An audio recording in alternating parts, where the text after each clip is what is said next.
Bonjour, Commandant Joliet. Je m'appelle Donald Boone. J'ai des pots à négocier. J'ai besoin de plomb. Very nice, Daniel. Now, would you mind telling me again what that means? Well, it means good day, Commander Joliet. My name is Daniel Boone, and I've got some furs to trade for lead. At least that's what the Frenchman back in Boonesboro said it meant. Well, we'll find out soon enough when you try it on the French at St. Genevieve. Yep. And if it works, we'll do it every year.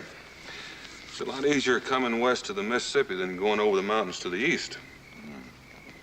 The birds look like they're about done. Yes, they do. Let's see. Je m'appelle Daniel Boone. J'ai des pots à négocier. J'ai besoin de plomb. Bonjour. Si, Gabriel la jeune. Bonjour.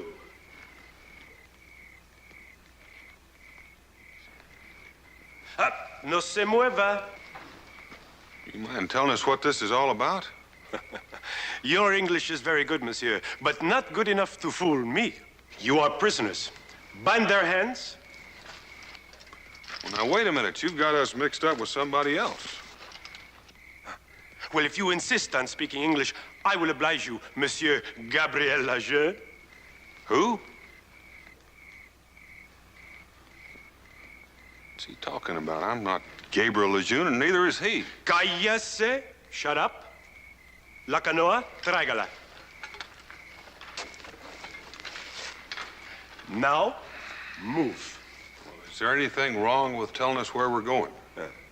To Santa Genevieve. St. Genevieve? March.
If I'd have known that we were this close to St. Genevieve, I wouldn't have bothered to stop to eat.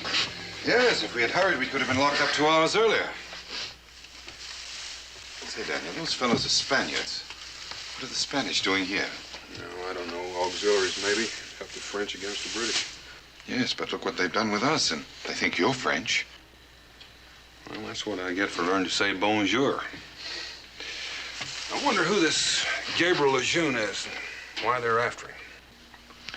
We should start wondering how we're going to get out of here. Well, there won't be any trouble. There's bound to be somebody around here with more sense than that Spanish captain. As soon as I explain who we really are, he'll let us go. I just hope I first get here.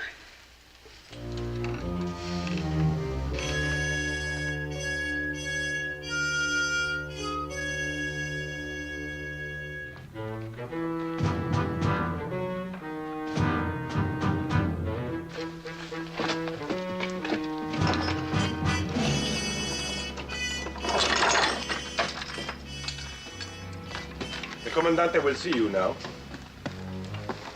Only Lejeune. Come with me.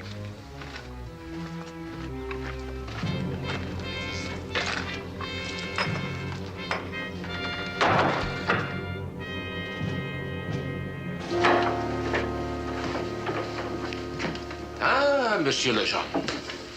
C'est un plaisir de vous voir.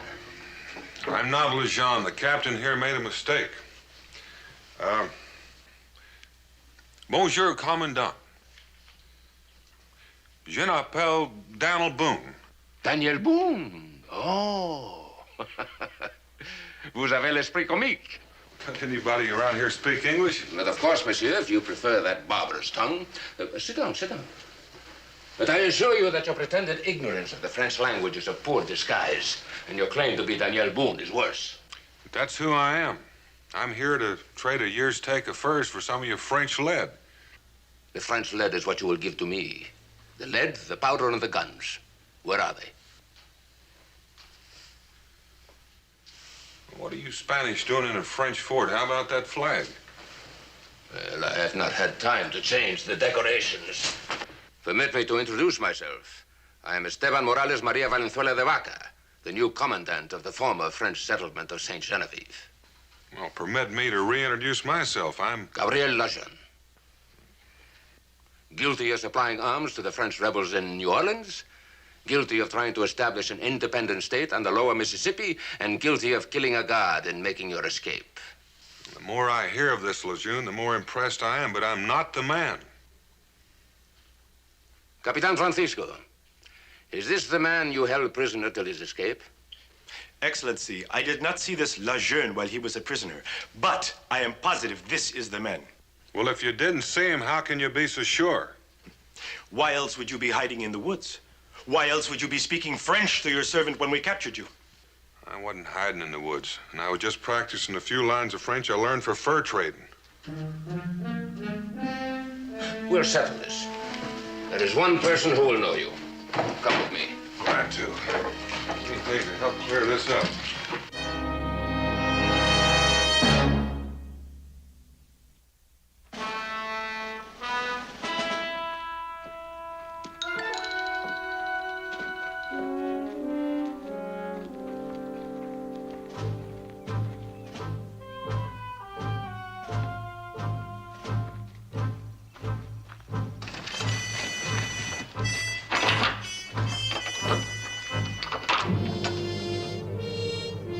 All right, then.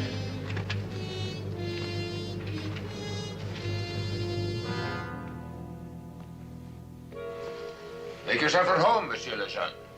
What do I have to do to convince you that I'm not Lejeune? Gabriel! Oh, Gabriel, ils t'ont capturé. Oh, j'aurais voulu que tu sois loin I d'ici. can't understand a word you're saying, and I'm not who you think I am. Mais Gabriel, pourquoi dis-tu ça? Look, and I would appreciate your saying so in English. Mais Gabriel, pourquoi parles-tu en anglais? Look, I'm not Gabriel Lejeune. I'm Daniel Boone. Oh, vous n'êtes pas Gabriel. I see now. It was a trick of the light. You're not Gabriel Lajeune at all.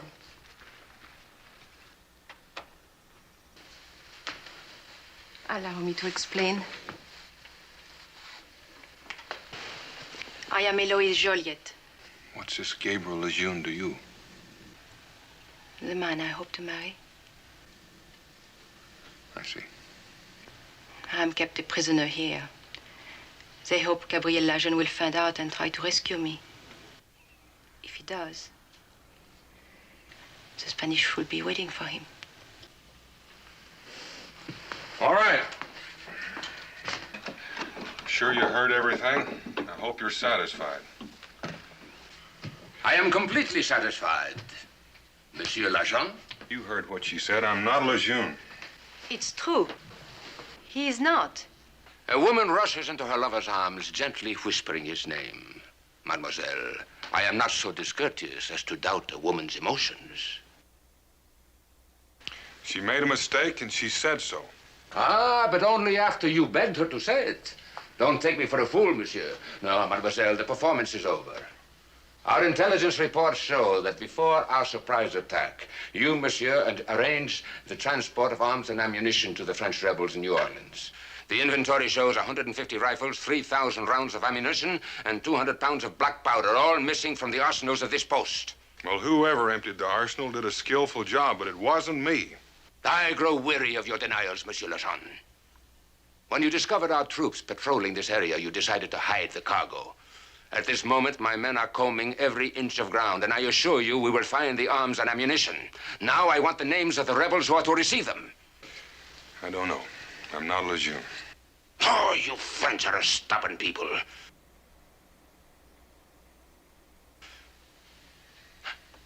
I think I know a method that will freshen your memory.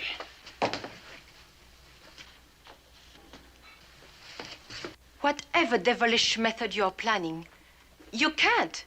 He is not Gabriel Lajeune and can't possibly give you any information. Oh, mademoiselle, then why are you so concerned? Take him away. Oh, please, monsieur. The sight of your blood would be most painful to Mademoiselle Joliette. But he is innocent. Mademoiselle, your emotions speak louder and more truthfully than your words. They have convinced me entirely.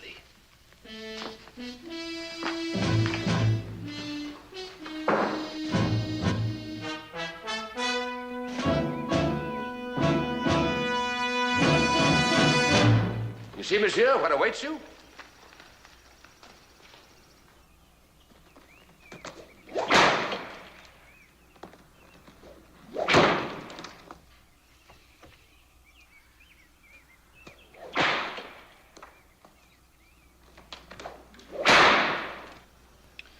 No, there won't be any trouble. I am interested to find out just how long you can maintain this pretense. You've got the wrong man. Then I must convince you of your true identity. El Toro?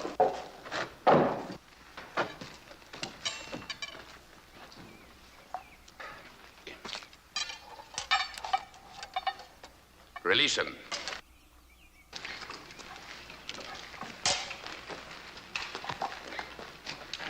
Well caught. Now, monsieur, do you prefer to reveal yourself as the excellent swordsman you're reputed to be? Or do you prefer to let me carve my name on your skin? En garde.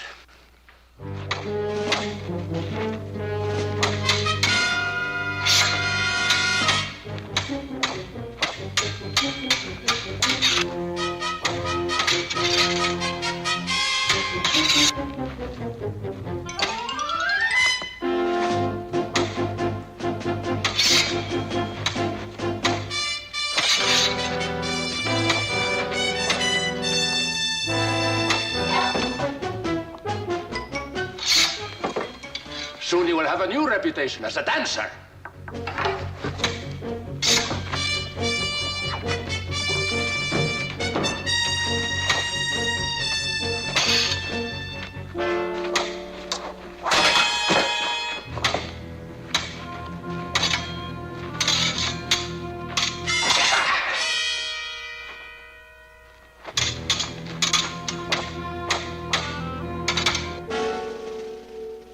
You have finally stopped pretending. Good.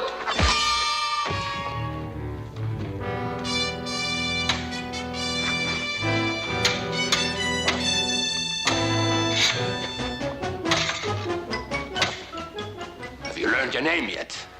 Julius Caesar.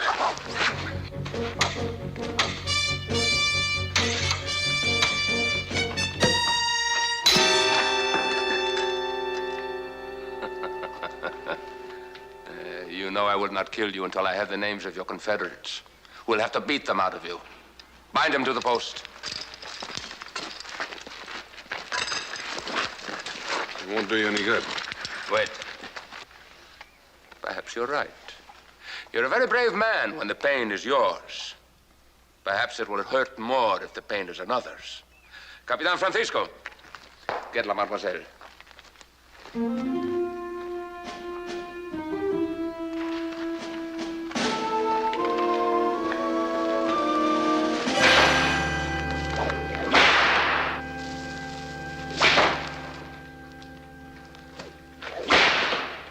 Now, Monsieur Lejeune, if any harm comes to Mademoiselle Joliette, the fault will be yours. All you have to do to save her is talk.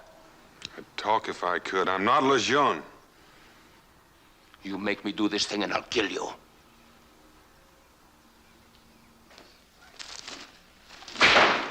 The whip is in your hands, monsieur. Toro, muéstrale. Sí.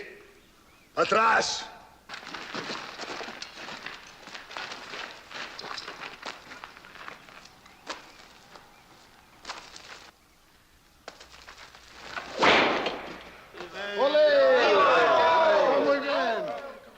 You see, monsieur? Now talk.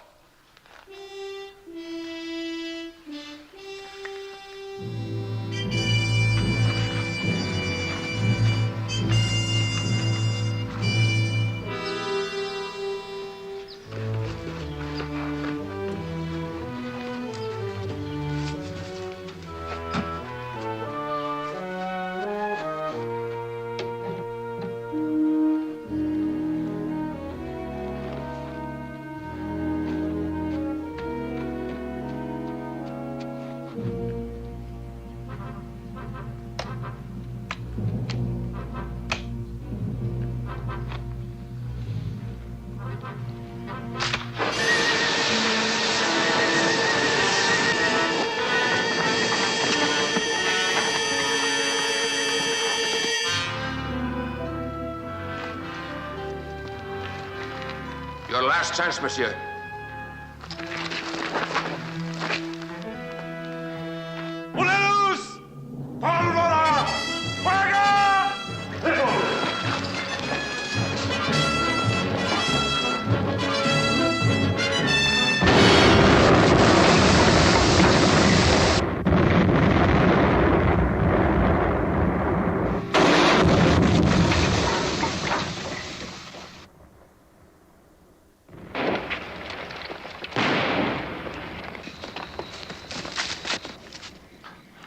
Tyran! Vive la liberté! Gabriel Lajeune. Then the other man is... Daniel Boone.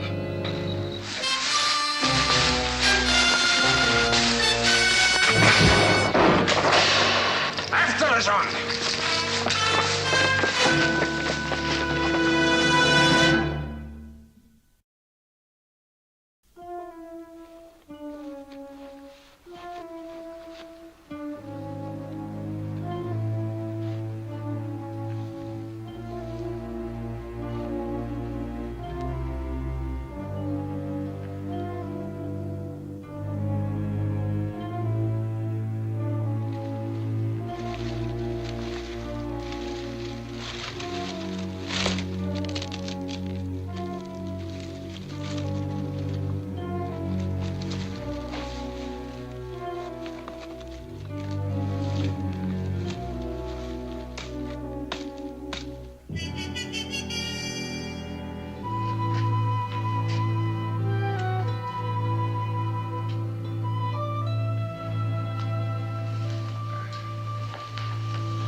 I'm sorry, it was all my fault.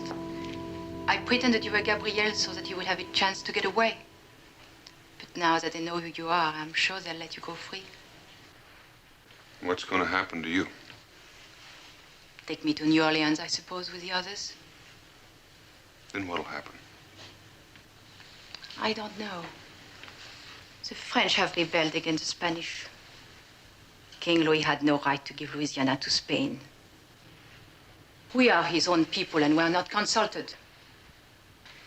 Well, kings have a way of doing things to people without consulting them. Gabriel, he's pretty deep in this. More than anyone. Without him, the fight for French independence would die, and the Spanish know it. But they will never capture him now.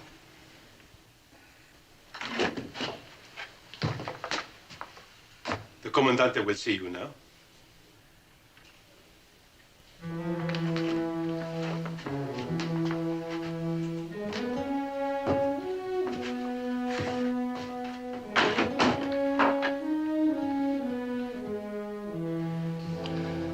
And so, Senor Boone, you will please accept my apologies and those of Capitan Francisco. Capitan, apologize to Senor Boone. A most regrettable error, Senor Boone. I beg to be excused. I apologize to his servant, too.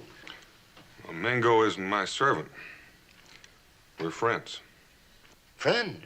Oh, well, so much the better. Close friends, I trust. Might I say, boon companions?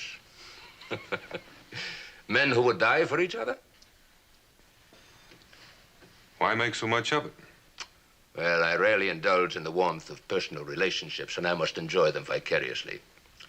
My duties are to His Serene Highness of Spain, whose territory this is at present, not to His Exalted Majesty of France, who might want it back someday intact.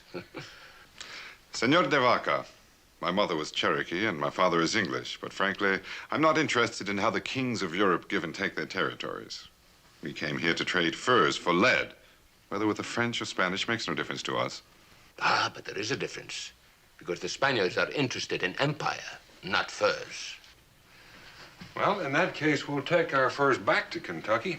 Goodbye, Senor de Vaca, or should I say adios? You will say neither, Senor Boone. The fact that Capitan Francisco took you prisoners by mistake does not make you any the less prisoners. You see, I need your services. Services? Those for which you are famous. Even in the deserts of the far west, men have heard of Daniel Boone, the man who can move through the wilds without ever leaving a trail of his own, but can always follow another's trail, even though it is days or weeks old. Somebody's been exaggerating. Well, I hope not. In any case, the trail you will follow is only a few hours old. Lejeune's trail. Exactly. Until I have Lejeune and the names of his confederates, my victory is not complete. Well, Mingo and I'll do our best to find him for you. Without even an argument, huh? Why are you so willing? Well, Lejeune is a wanted man. Apparently, I look like him. I've been mistaken for him once. Could happen again unless he's recaptured. An excellent attempt, Senor Boone. But I cannot see why you would voluntarily do me a favor. Indeed, were I you, I would detest me. And so if you and Senor Mingo led us after Lejeune, you would desert, would you not? It's a thought. Precisely. So Senor Mingo remains here, a prisoner. You are his close friend. If you desert us on the trail, he will be shot. Should you fail to lead us to Lejeune, he will be shot. If you betray us in any way at all, you will both be shot. You hear that, Capitan? You will be in command here. Si, Comandante. What happens if I find Lejeune? He will give me the information I mistakenly tried to get from you. He, even more than you, will be unable to see Mademoiselle Joliette suffer. After that? He will be shot, and you and your friend will go free. Daniel, you can't trail an innocent man to his death. I don't want his blood on my soul. But I don't want yours on mine either. Good. You understand, then? Yeah. Somebody's going to get shot.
May I remind you, Senor Boone, that your friend's life and your life depend on the success of your work? I have a schedule I intend to adhere to.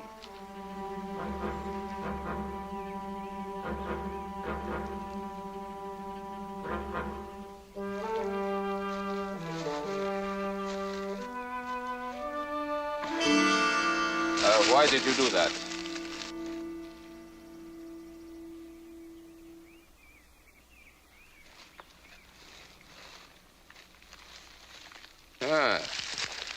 Bloodstains. We hit him then. He's wounded. Reckon he is. And why did you try to hide it? I see. You know that a wounded man could not have gone very far. And you would like more time, huh?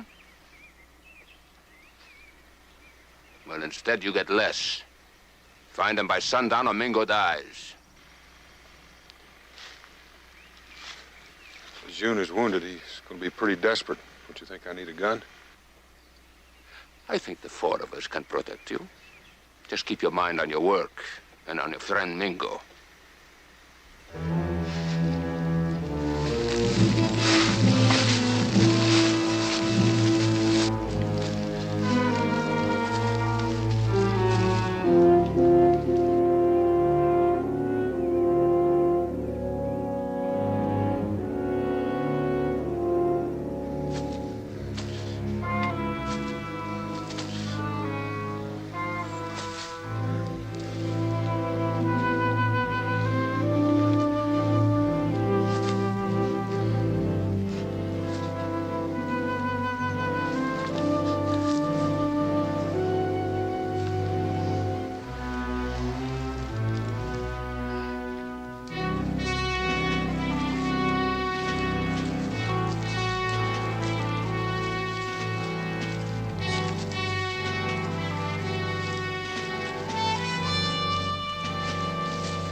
Well, Spent some time here. how much? Long enough to make something from these straps from his bag. Why would he need straps? It might come in handy to bind a brace or a crutch. Oh, then he cannot be traveling very fast. I reckon not. How long ago, in your opinion, did he leave here? Don't you feel like a white-bellied snake hounding a wounded man to his grave? Not in the slightest.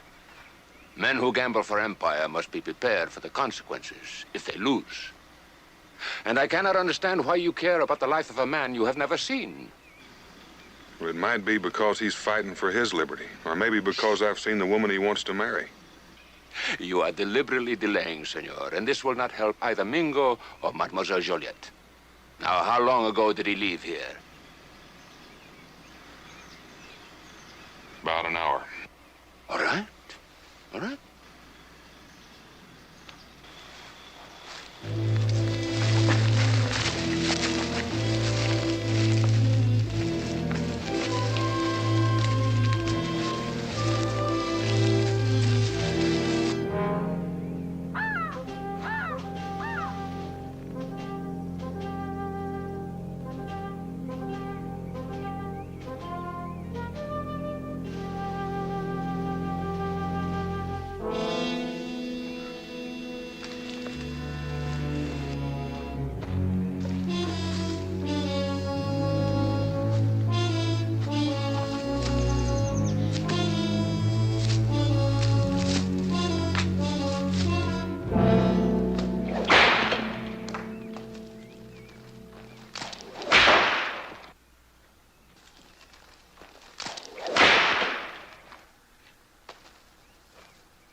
Adrian.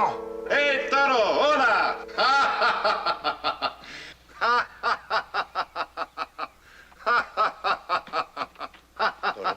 Toro! Toro!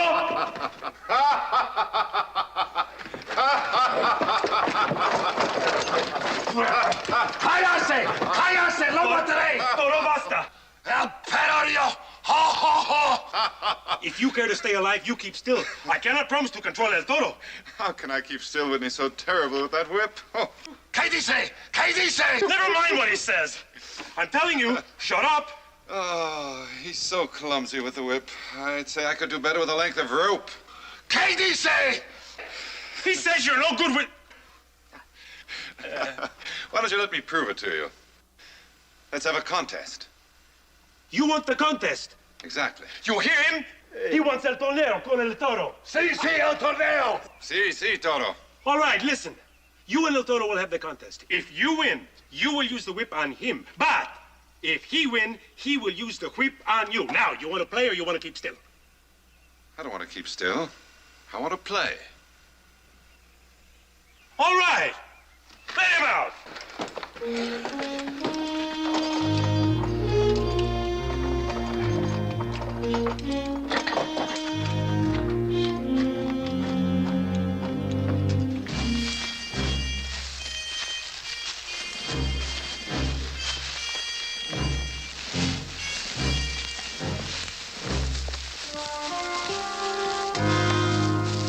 He stopped here. And then? It's a good place for a wounded man to rest. He's got a good view of the country from this ledge. Most likely he saw us coming. You think he did? I figure he did. Then he must be very close. Lead on. He'll be harder to follow from now on. He'll hide his tracks. No excuses. Find him. Oh, careful, Senor Boone. You must think of others beside yourself. You are of no value to me dead. If this task is so difficult for you, why have you not tried to escape? Here among the rocks and the trees, a man with your ability could easily get away and return to Kentucky, unharmed. You see, you are too much a man of honor. You cannot condemn your good friend to death. So proceed. We should have him within the hour.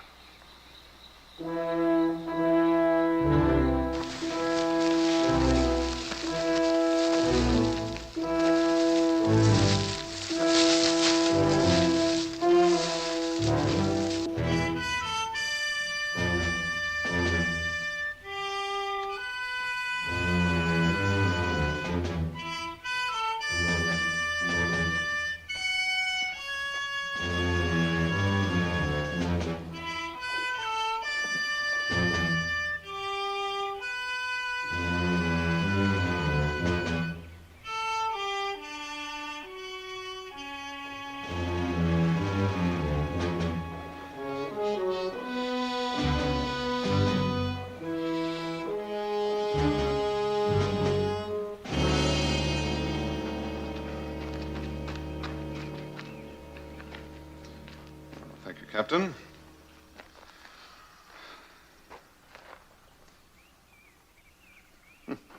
Child's play. Tell me, Captain, do you by any chance have any candles? Candles. Yes. Si, candelas. Of course, we'll have to have a place to stand them. And on second thought, it might be even more interesting if someone were to hold them. Why, certainly, the Mademoiselle shall hold them. La señorita. Certainly, why not? I will ask if she is willing.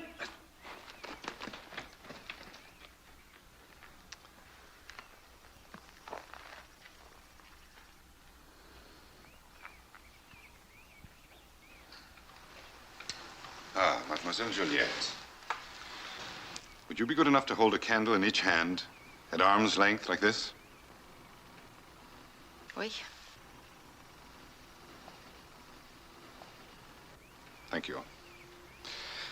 Now, the object is to extinguish the flame without touching the candle or Mademoiselle. Comprende? Sí, sí.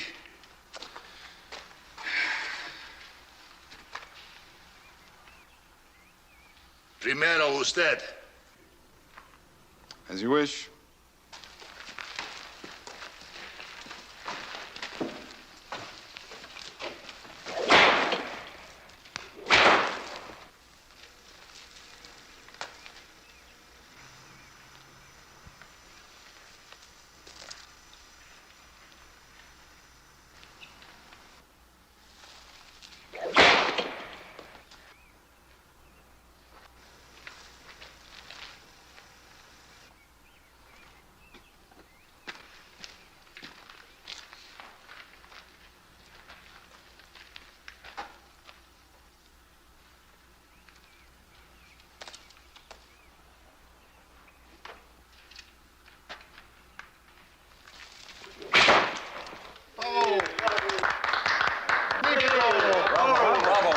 Bravo.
Oh, you brute!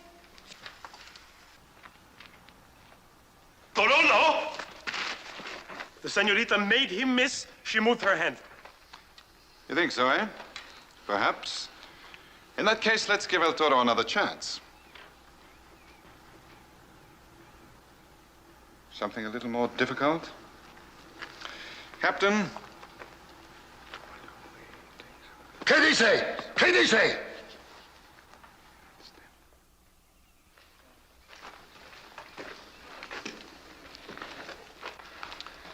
Gentlemen, this time we use the whip to trigger the guns.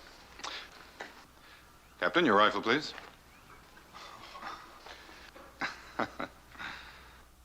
Senor Toro, if you're ready. El es diablo! You refuse? All right, go ahead. But if you fail, I will call you a bragger and you will lose the contest. That's true. If I fail, I lose. And now, gentlemen, if you'll stand back, please.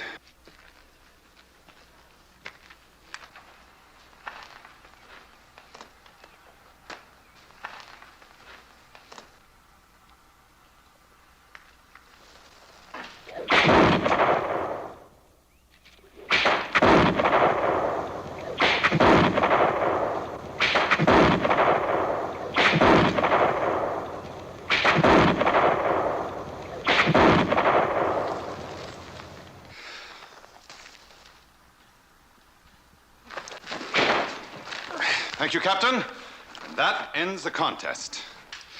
And now I believe this is the only loaded weapon in the stockade. Don't move, or anybody who does will receive a ball between the eyes. Mademoiselle, if you will run and open the gate, I believe we'll take our leave.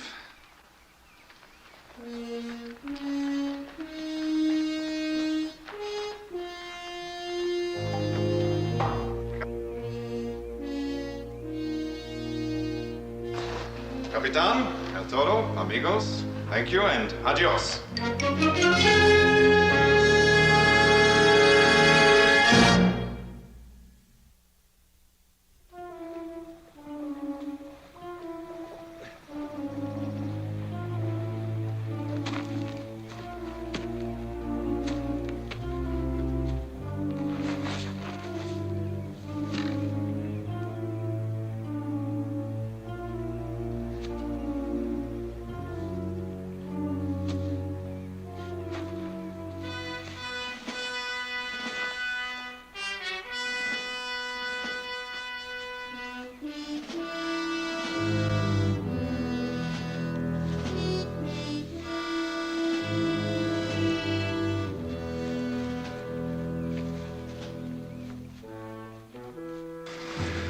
Told you the trail was going to be harder to follow.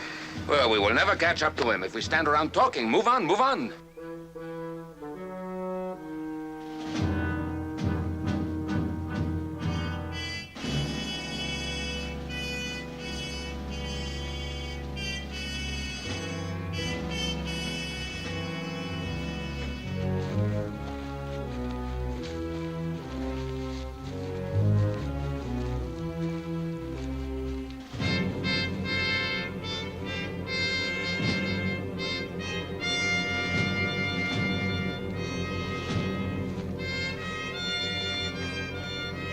You know, Devaca, I think you're hunting this man because you think what he's doing is going to cause Spain to lose a little piece of this country. Now, I want to tell you that Spain isn't going to keep any, and neither is England or France. Oh? And why not? Well, because the only people that own a country are the people that live on it. People that plow the ground, plant the orchards, and learn to love it. Now, if you would just... Senor Boone, you're wasting my time and yours. Which way did he go? Here's his trail.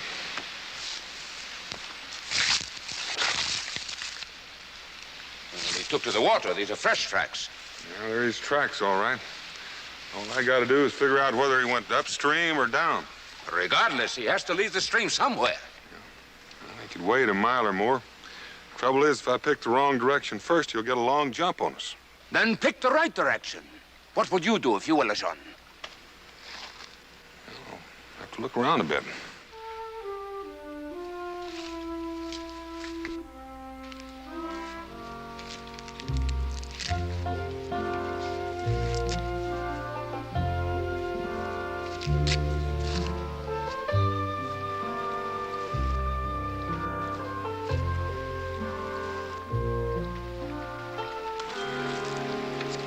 Went upstream.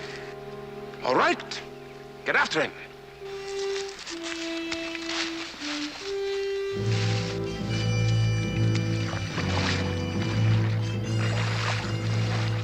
Now, hold on. You gotta walk in the water. What for? I don't want you trampling over his tracks wherever he comes out of the stream.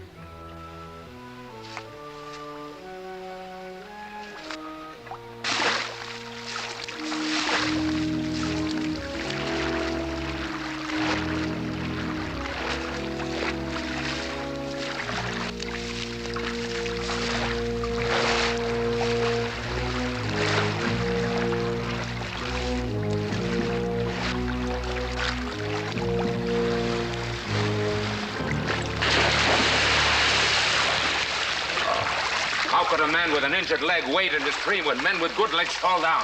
All I know is I'm to find where he left the stream. And soon there will be no dry powder. On the banks, all of you.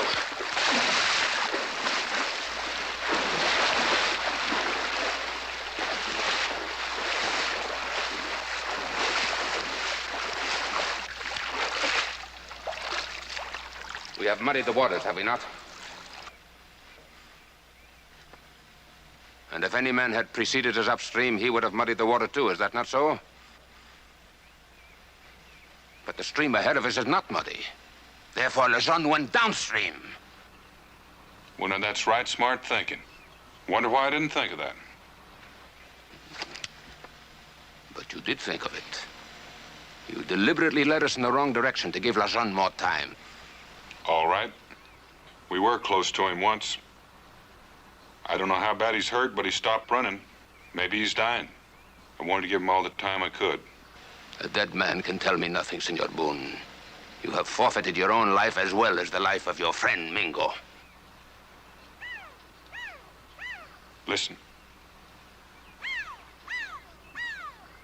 What now?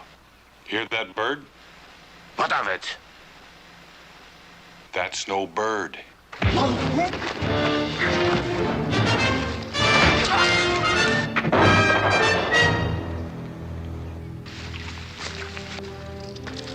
Well done, Daniel. That was the sweetest bird call I've ever heard. I've got to find Lejeune and tie him up. Daniel, wait.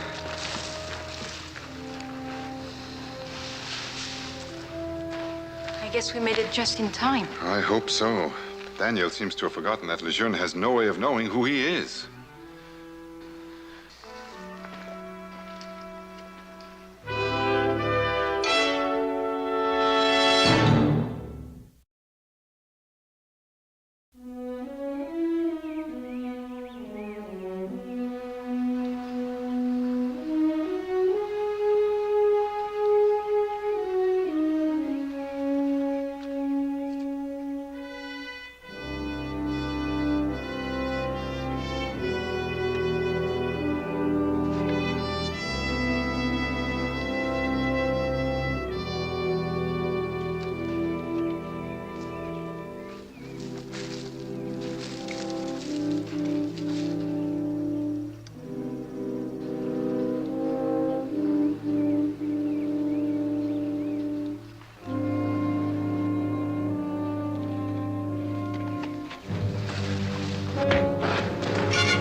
Lejeune. So, monsieur, you have led these Spaniards after me, eh?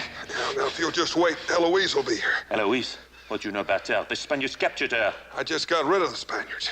Now will you listen? Oui, I shall listen. Well, it's kind of a long story.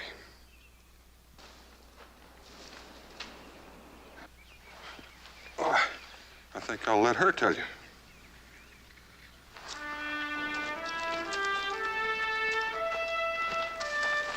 Yeah, William.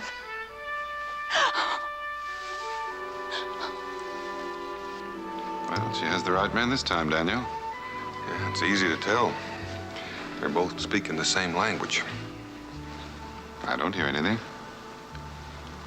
That's what I mean.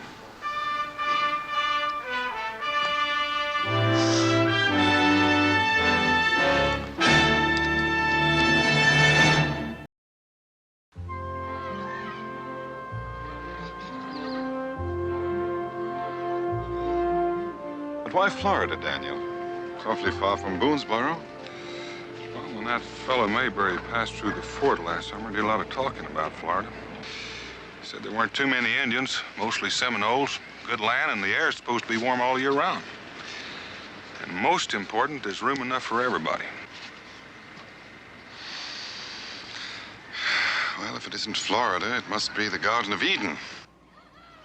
According to this map, we've still got a ways to go before we get to Mayberry's place.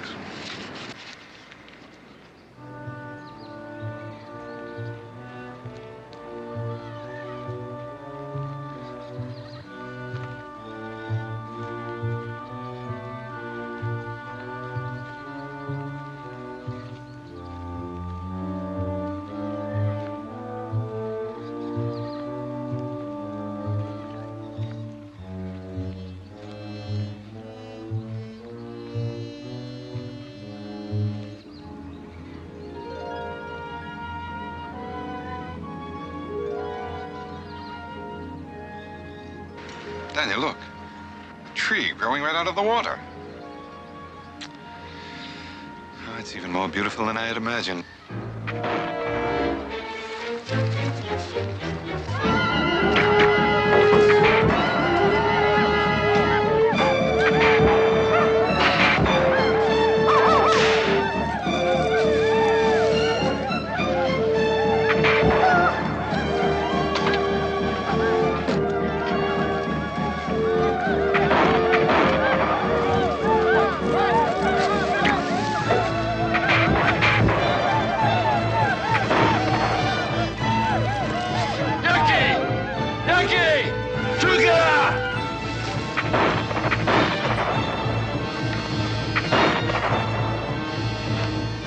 White men, look at those savages run.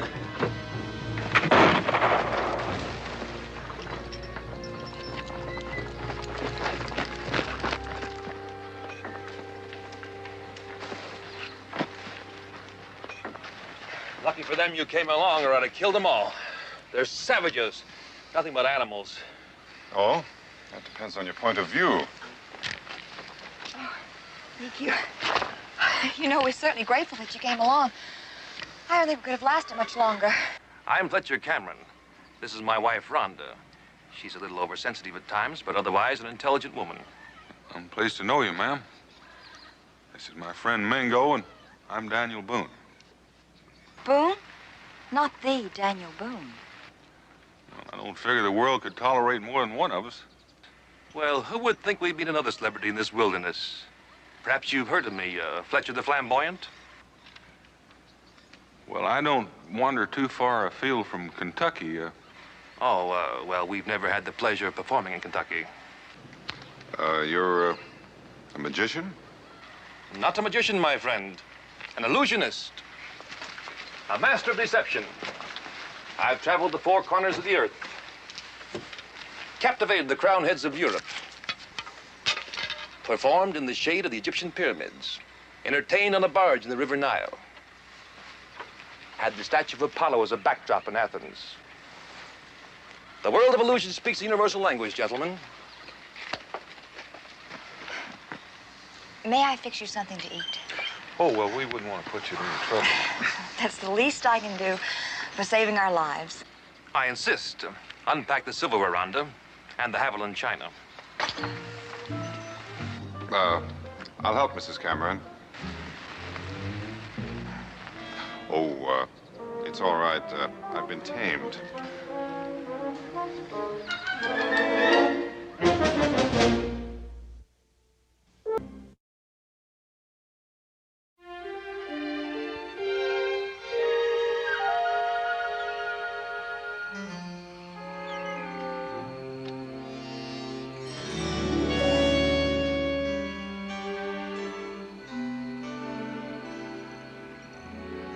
Now, that's quite a piece of foolery. He made that gold coin come right out of pure air. Sheik Ali Bey offered me a small fortune for the secret to that illusion, but I declined. Professional ethics, you know. If I'd been there, I would have sold him the trick, ethics included. I'm afraid my wife doesn't understand the value of talent. You cannot buy genius, you're born with it. is something you hold sacred, over and above money. You see, genius is power, and power has meaning. It dazzles the eye like a brilliant diamond, captures the minds and hearts of men. Power to command, power to control, power to mystify. What? And now I'm going to show you an illusion that dazzled the entire court of King Louis XV.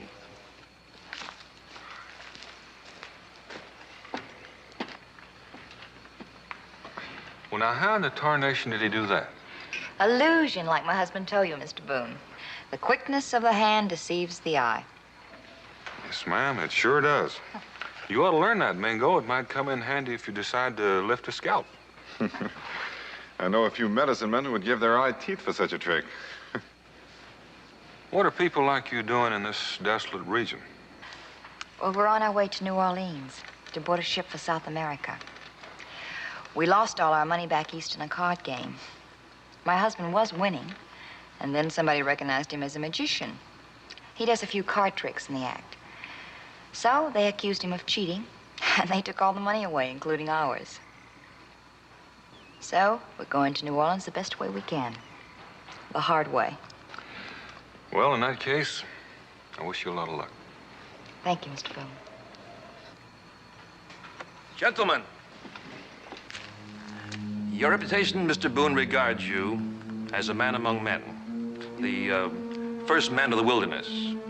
It seemed apropos, therefore, that I should extend to you, in this godforsaken place, a command performance.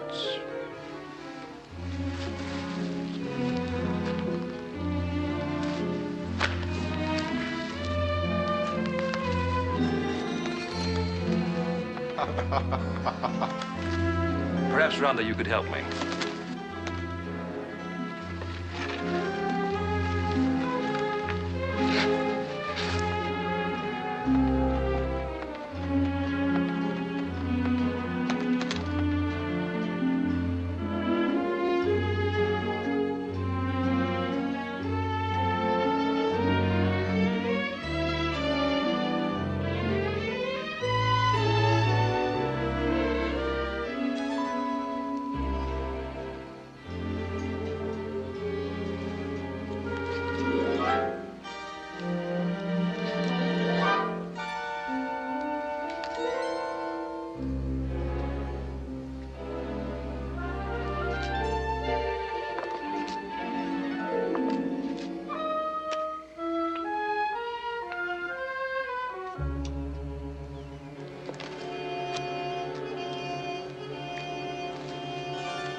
got company.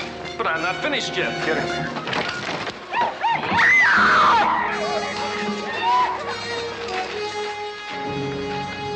We meet again, white man. I am Unta, son of Hotala, chief of all the Seminoles. We're not looking for any trouble. You will all die.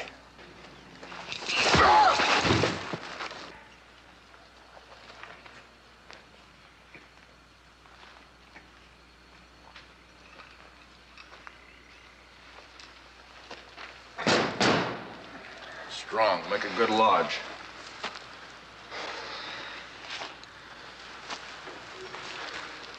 Soft.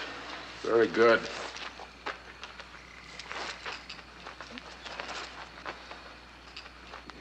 This white man, big medicine. White man's trick. Ducky!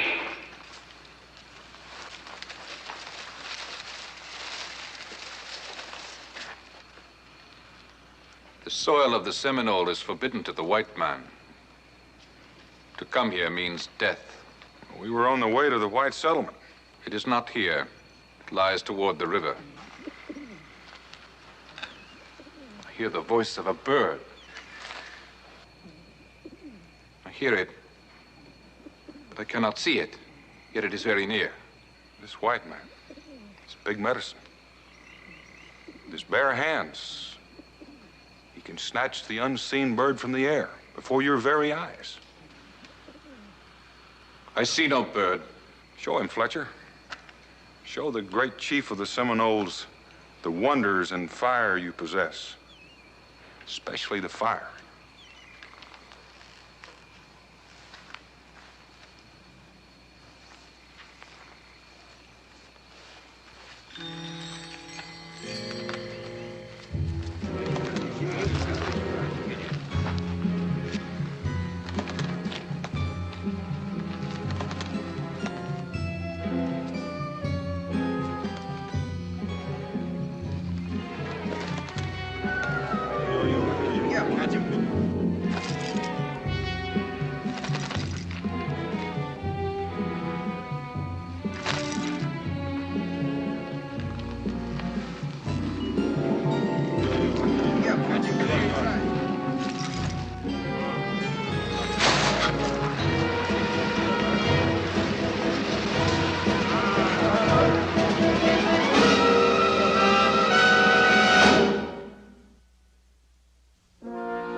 Well, if you'll just follow the trail west, you ought to get to New Orleans in 3 days.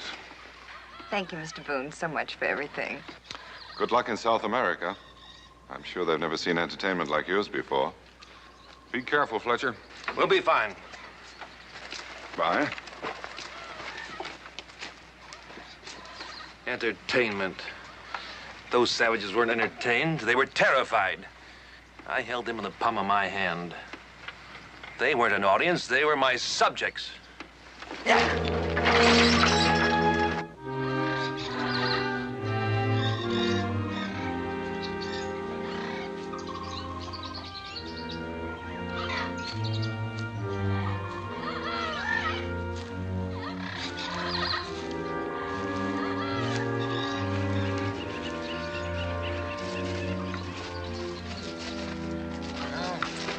Take a little rest. Daniel, I'm a man of perseverance and determination, but you talked me into it.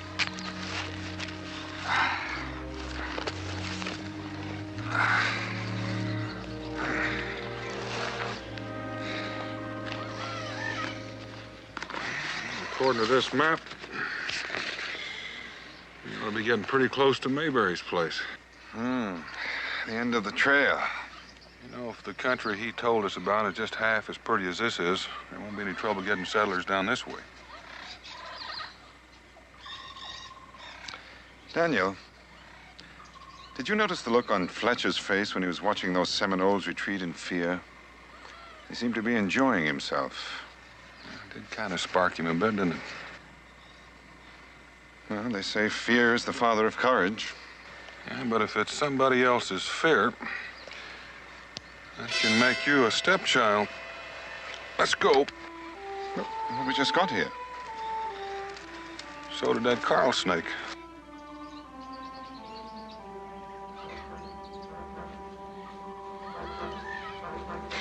Perhaps you're right.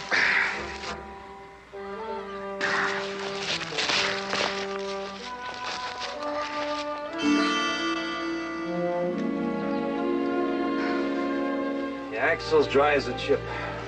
Didn't you bring any grease? No, I didn't. What am I supposed to be, a blacksmith? Fletcher,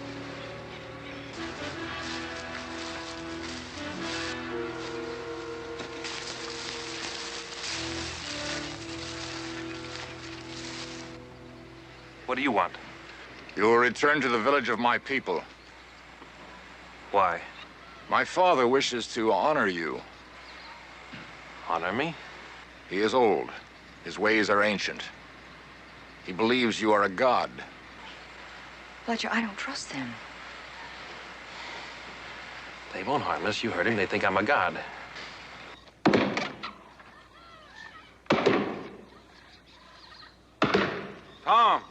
Tom Mayberry. Well, Boone, you old beaver hound. John, this here's Daniel Boone. John Bridger, my partner in developing this land. Howdy. John, it's my friend Mingo. Tom Mayberry, John Bridger.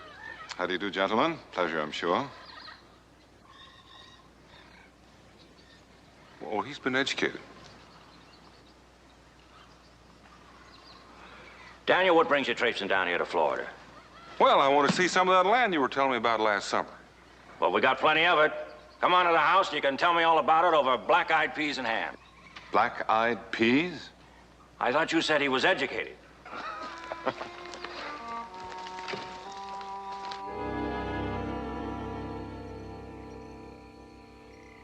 So that's about it, Tom.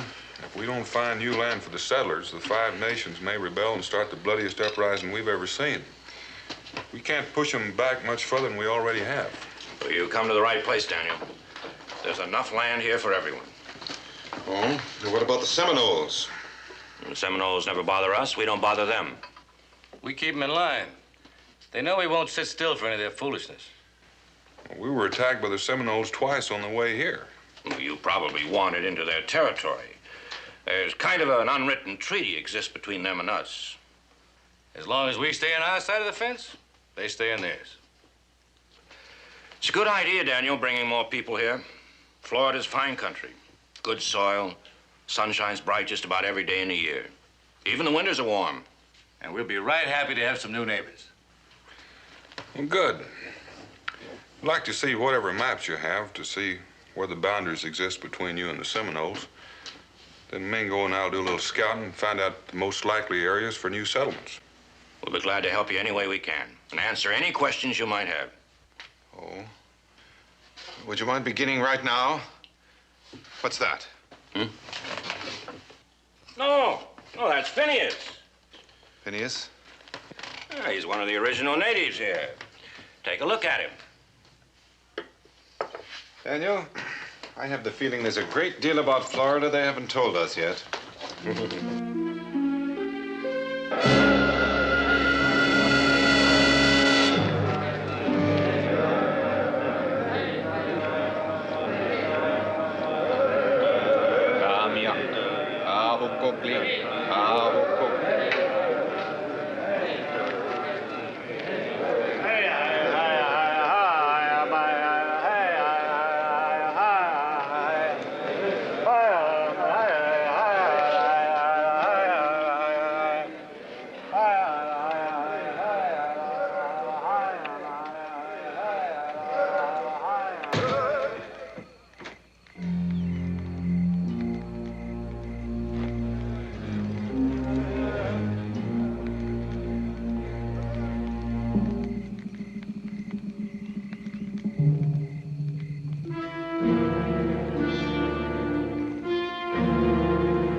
Bird of snow.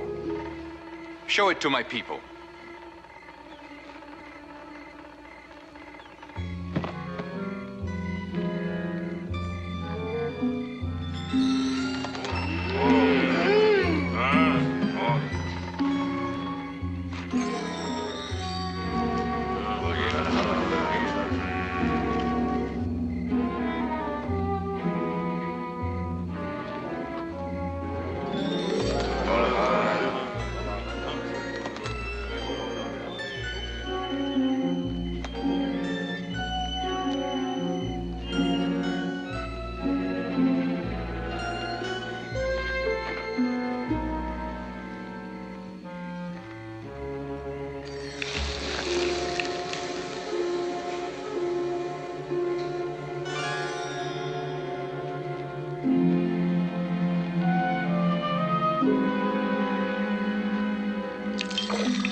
No.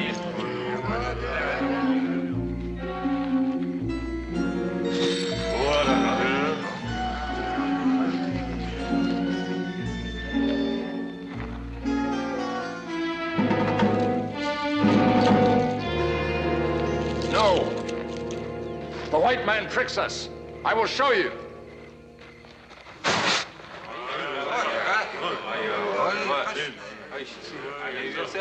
You shall be called Mantiola, White God of the Air.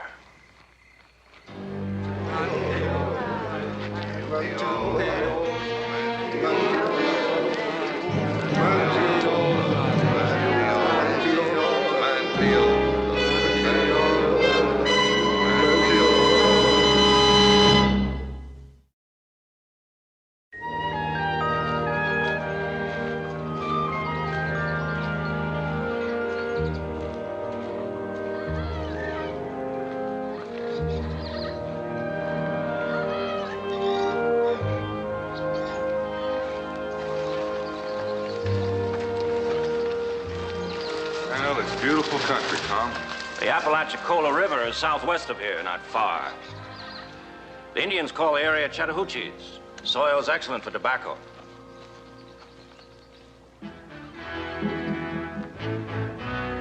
What do you want? This is Seminole land. The earth, the trees, the sky. What you take from it belongs to the Seminole. You pay tribute now. We don't want no truck with you. Now get out of here. What kind of tribute? Food and skins. Seminole has never demanded payment before. We've always lived in peace together.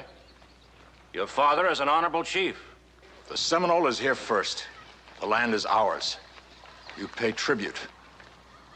Where did the Seminole learn the word tribute? You pay. We'll give you a tribute, all right? Now, hold it, John.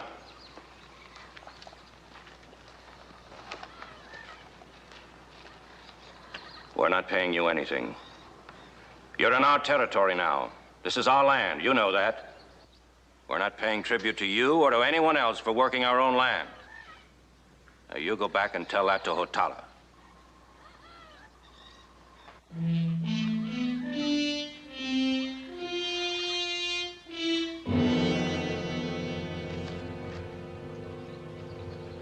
I can't understand it. Otala's never given us any trouble before. I'll just have to go and have a talk with him. Hold on, Tom. Do you know him? Well, not really. I met him once when we first moved in. I'll just have to make him understand that we're not going to sit still for this kind of blackmail. Tom, you go to talk to the Seminoles with that kind of notion, you may be licked before you get started. Maybe you better let Mingo and me have a parley with Hotala. All right.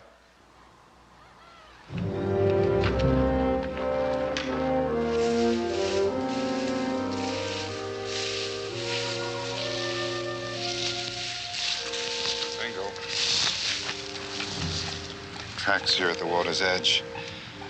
The canoe is pulled ashore. Well, just keep going. We don't have to look too hard. You'll find us.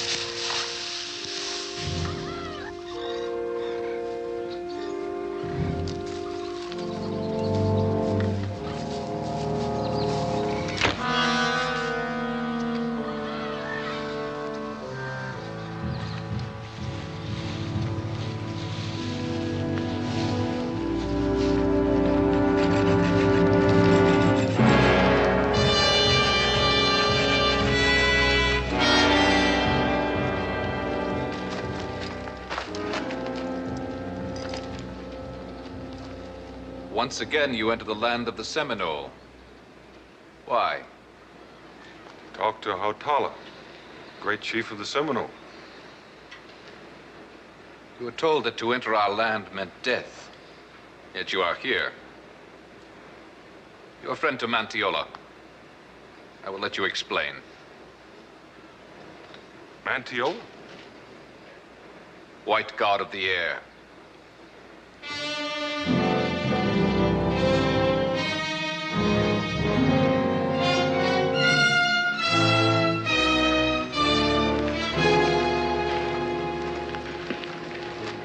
they capture you? I'm not a prisoner. You heard him. They call me Mantiola, White God of the Air. Oh, what is that supposed to mean? It means it's about time someone looked after the Seminole, protected his heritage, his interest. Well, that's where the Seminole learned the word tribute, from you. I'm glad you're here, Boone. I was going to send for you. We have some business to discuss. We'll go down by the river. It's cooler there.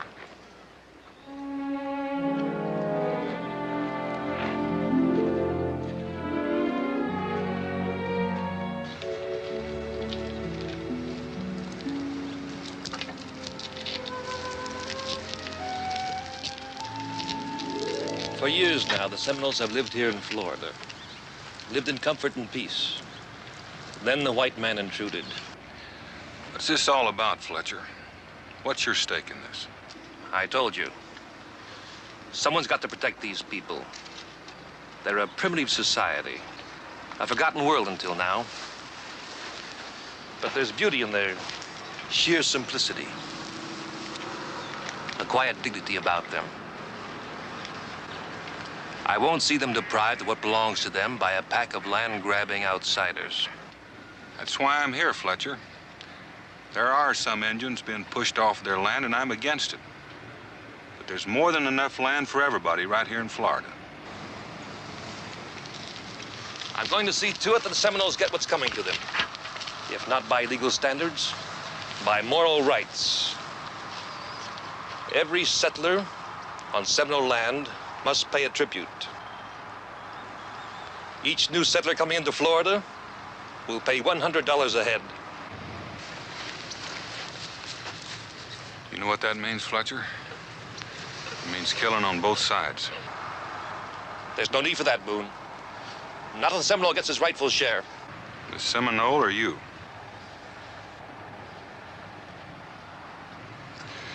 You know, it seems to me you just might be giving the best performance of your life, Fletcher. Play it to the hilt. Could be your last one. Don't come back here, Boone. The land of the Seminole is sacred. Trespassing is punishable by death. Take a good look, Mingo. Could be your last chance to see a real live God.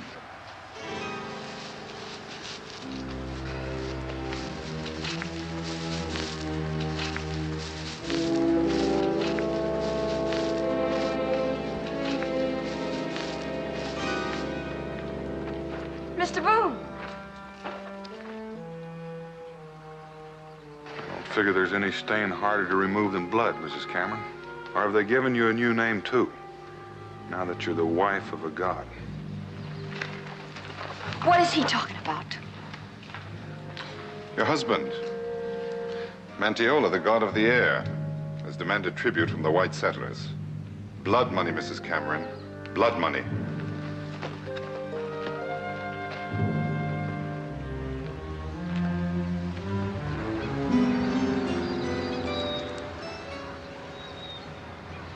I want to talk to you. Not now, Rhonda. Fletcher, I said I wanted to talk to you. Alone. Without your handmaiden. She doesn't understand English. Besides, she won't leave me. She's pledged to my comfort and protection.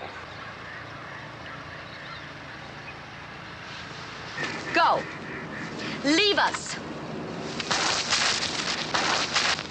Mohina!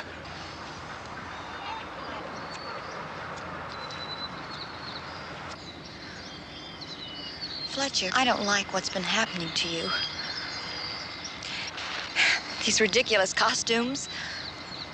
Calling you Mantiola. I think that you're actually beginning to believe all this nonsense. I'm trying to concentrate, Rhonda. What's this about making white settlers pay tribute? Fletcher, what are you trying to do? Are you going out of your mind? Are you really trying to play God?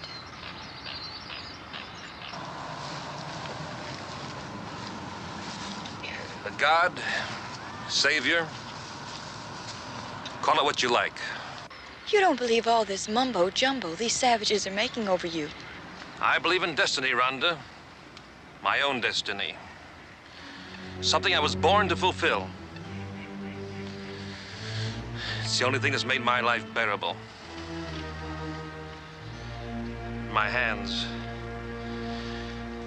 I've always felt a power in them. And I've thought, how many other men have had such a feeling? Perhaps Attila felt it. Genghis Khan or Caesar. What made those men different than others in their time? They knew the magnetism of destiny, the obsession of power, pulling them, driving them to greatness. These natives, and that's what they are, natives, the Seminoles, the Shawnee, the Chippewa. What if someone with intelligence, united them, all the tribes of America, organized and led them to reconquer what is rightfully theirs?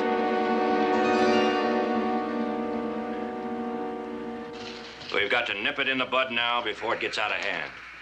You give those Indians 1 pound of potatoes today, they'll want the whole field tomorrow. And burning it if they don't get it. I saw smoke signals 2 days ago. The Seminoles are up to something. Well, it's not the Seminoles, it's Fletcher Cameron. Ironic, isn't it, Daniel? First time we met Fletcher, the Seminoles were going to kill him. And we saved him from them so that they could make him a god. Well, it don't take much figuring to figure out that something's got to be done. Fletcher's a magician. Illusionist. And a good one. Yeah. He's good enough for the Seminoles to make him some sort of god or king. He's probably the kind of man that's always hungered for power. He told us that much, but at the time I didn't take much stock in it. Well, we were both deceived, Daniel. I took it to be a part of the act. Well, it's no longer an act. He's dangerous. Seminoles!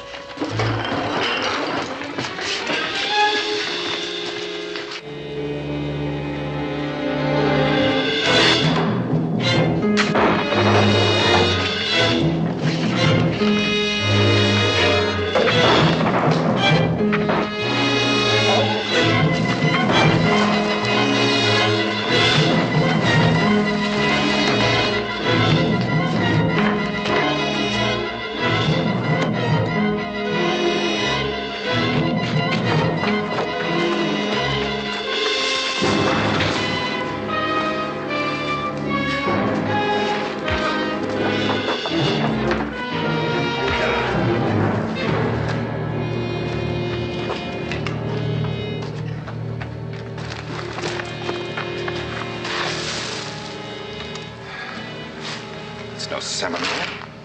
It's a Choctaw. Choctaw? Why, they're more than 150 miles from here. Wonder what he's doing in Seminole country.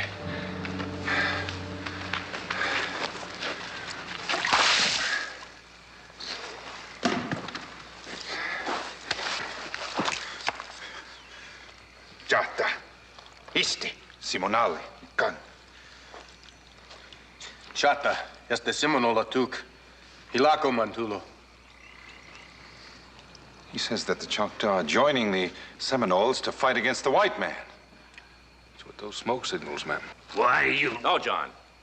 Hiakte, Seminola hea, chukma yama. He says chiefs of other tribes are coming. Well, this means war. We'll be outnumbered 10 to 1. Fletcher. He's behind all of this. It began with him, and it's got to end with him. There's only one way to defang a snake, and that's to pull him out by the roots. Let's go. Where are you going, Daniel? To steal a king.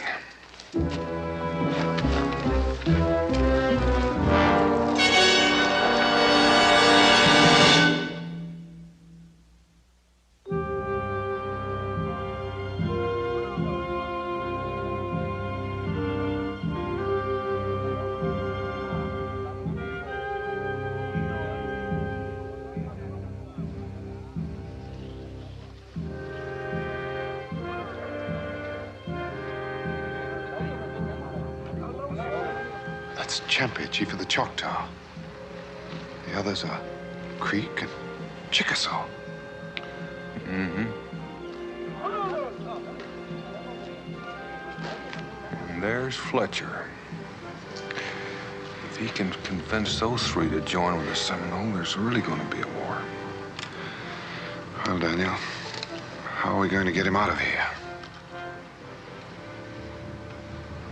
Well, he'll have to get to his equipment before he can go into his act. Why don't you work your way around behind his wagon? I'll stay here and watch the huts and the wagon.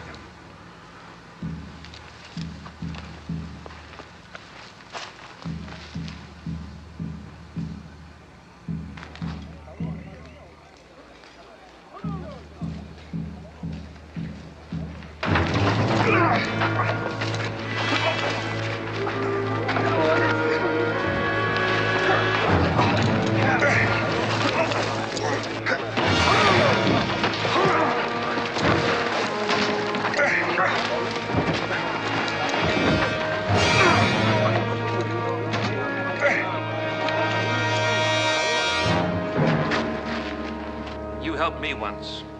I'd like to help you, but you were warned about coming back here. It's out of my hands now. Aho, Coakley.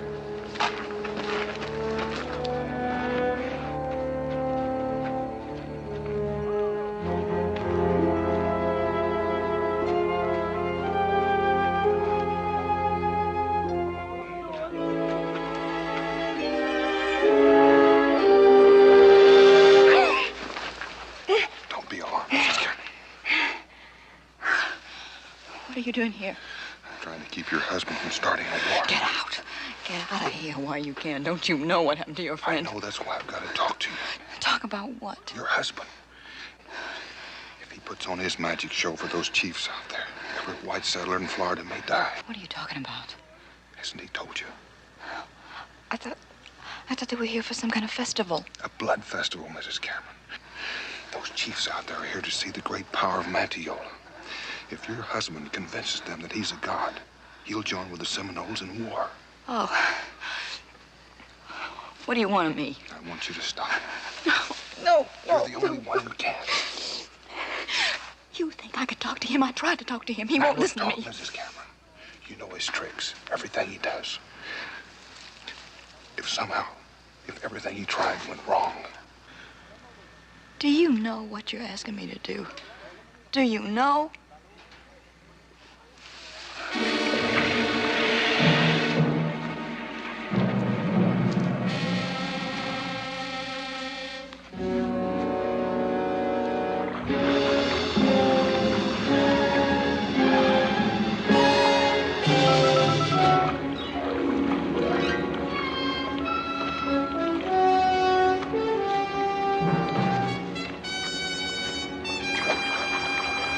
When the Council of the Four Tribes is over, you will die. In there.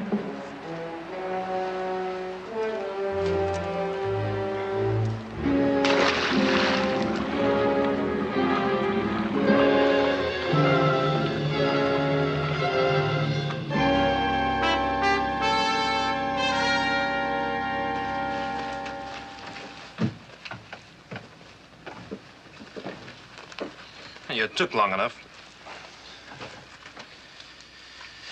Now, just one more thing. Something they identify with, understand. A fish. I'll pull a fish out of the air, not out of the water. Now, they keep some fresh-caught fish at the river's edge in a basket. Go get me one. You know, I can't touch one of those slimy things. All right. Dip that leaf in some oil and check all the props carefully. I'll be right back.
Mantiola, the white god of the air, protector of all the Seminoles, welcomes you. The Choctaw honors Hotala, chief of the Seminoles. He say you are God. We here to see.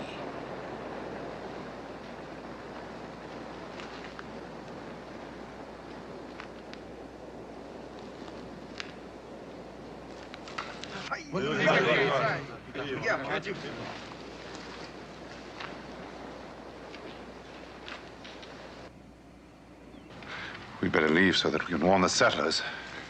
No, we've got to stay. We've got to figure out a way to stop him somehow. This palm leaf, moist with the heavy dew of night, yet I shall cause it to burn with the brightest fire of heaven.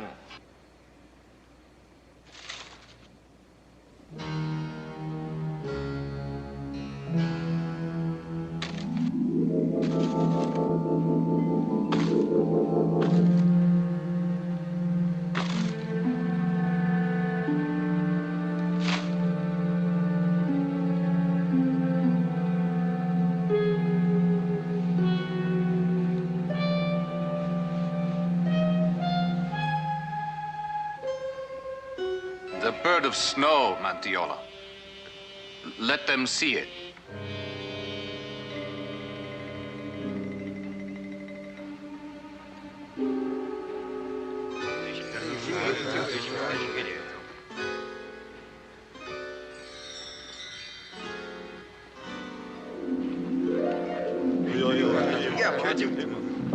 A fish. That is not the bird of snow.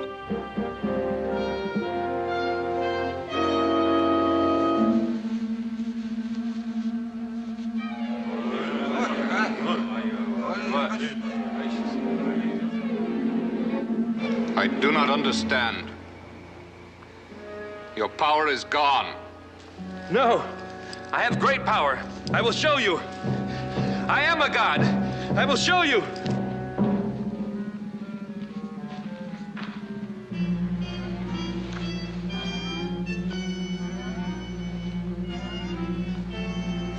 It is as I said, a white man's trick, do you see?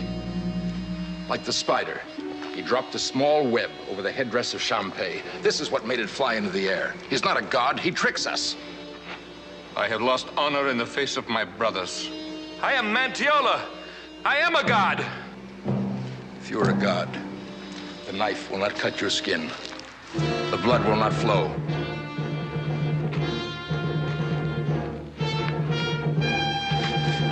Keep away from me. Stay here.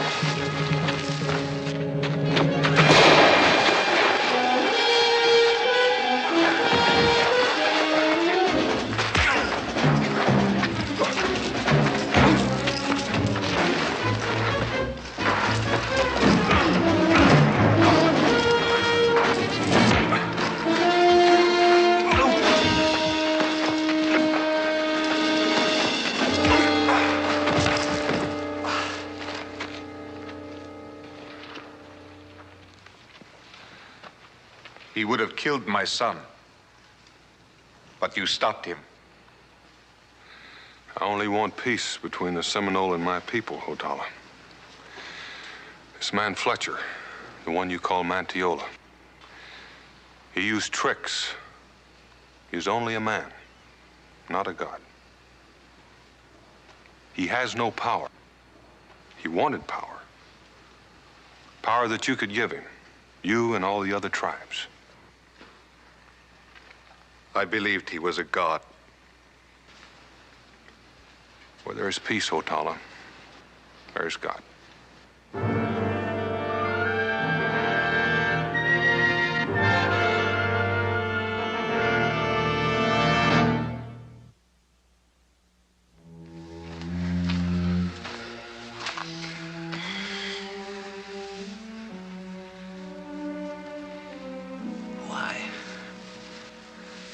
Why did you do it, Rhonda? Because it wasn't what you wanted. You don't want to hurt people. He's not that kind of man. What I really wanted most was your respect. Can you believe that? You have that. You've always had that. I love you. I hope you both find your rainbows in New Orleans. Come on, Mingo.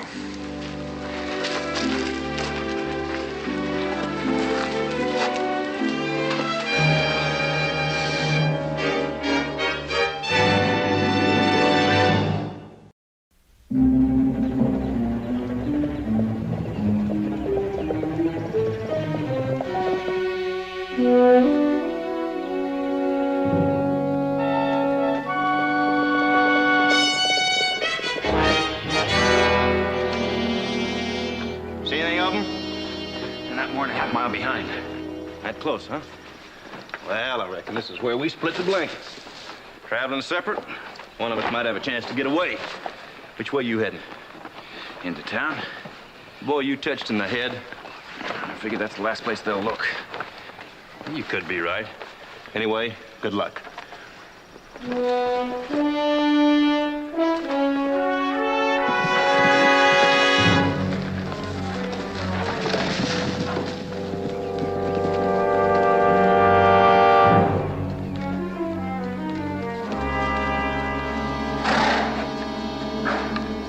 I was hoping we'd catch up with them before they hit the water. But they've been here already. How long ago you figure? Well, the tracks is fresh. But we'll still have to search both sides to find out where they come out. Me and Ab will cut across and head upstream. Harmon, you and Josh hunt this shore. Now, what makes you figure that they headed upstream? Well, if you head downstream, you hit Salem. Oh? Well, in that case, I reckon I'll just head on into town. Harmon, you sure get fool ideas. If I was being hunted, I wouldn't be about to go to town. No, I don't reckon you would, Lige. But that's 'cause you ain't a thinking man like I am. I'll see you boys on back at the cabin.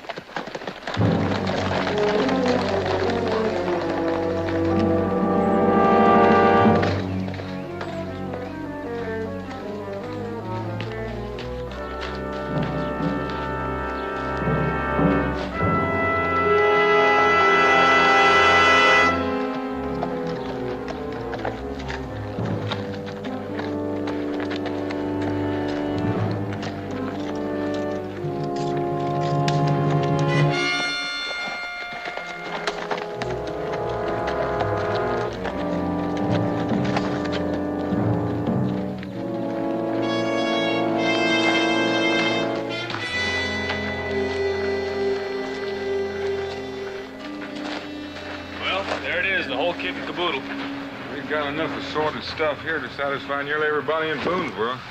Yes, indeed, Daniel. A regular omnium gatherum. A regular what? So, Jericho, have you forgotten your Latin again? Or would you prefer salmagundi, gallimaufry, miscellany? Never mind. No matter what we call it, we still gotta load it. Well, now, I've got a hunch it'd save time if you two fellows would run your errands while I do the load. All right, Daniel.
throw me that pig sticker real easy.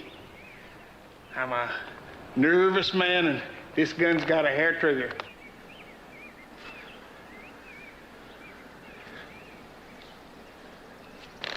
That's it. Looks like I come along just in time, Sergeant. You was fixing to spoil a $40 carcass. A $40 what?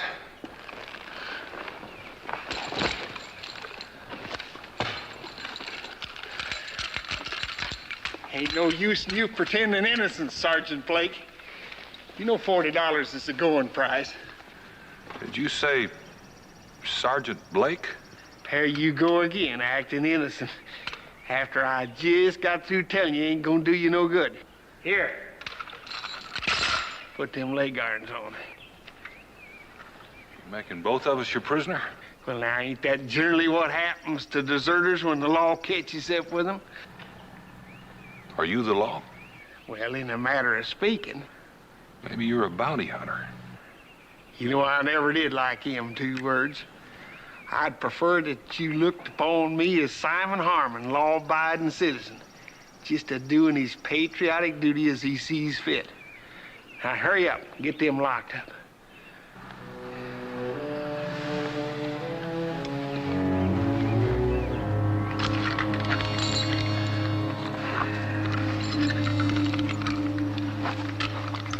Do you mind telling me where you're taking us? Right back where you started from. The Continental Army at Fort Savage. These the ones that's got the bankroll. All right, get on your feet. Move around a little bit. I want to see if them things is on tight. What makes you so sure you've got the right man? They got a description out on you. You're a little bit bigger than I figured you was, though. Too bad they ain't a-paying for you by the pound. Well, I guess there's no use denying that I'm Sergeant Blake. Might have known I couldn't fool a smart man like yourself. I sure am right proud to hear you say that.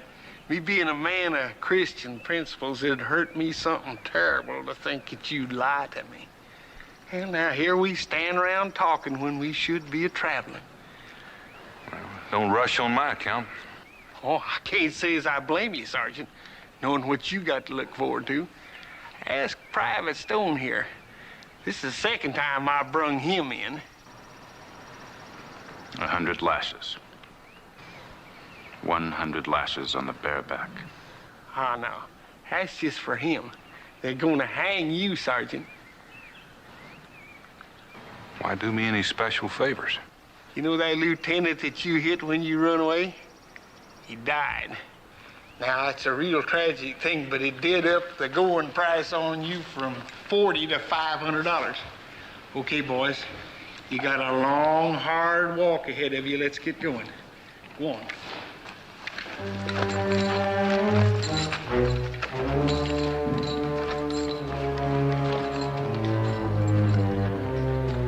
You boys just move along. I'll catch up with you directly.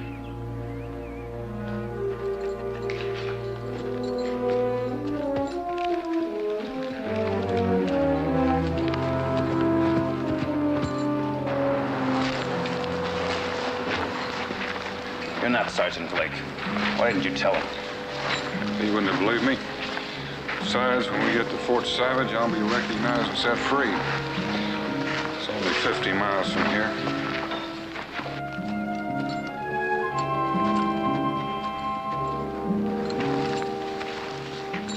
You won't get me back to Fort Savage this time. 100 lashes are better than taking a chance on having that bounty hunter shoot you. Maybe we could help each other. I want no help. You would promise that, but you would not keep that promise. That's happened too many times before. It won't happen again. You boys don't keep moving, we ain't ever gonna get there.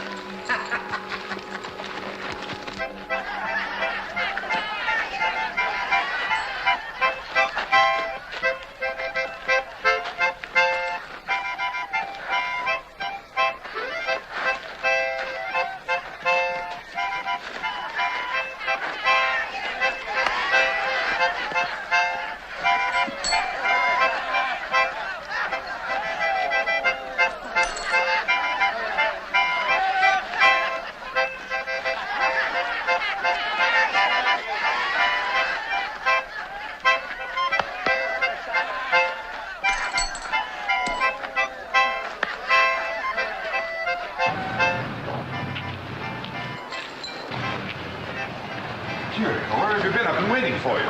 Came as fast as I could. Where's Daniel? I thought he might be with you. No, I haven't seen him since I left. What's happened?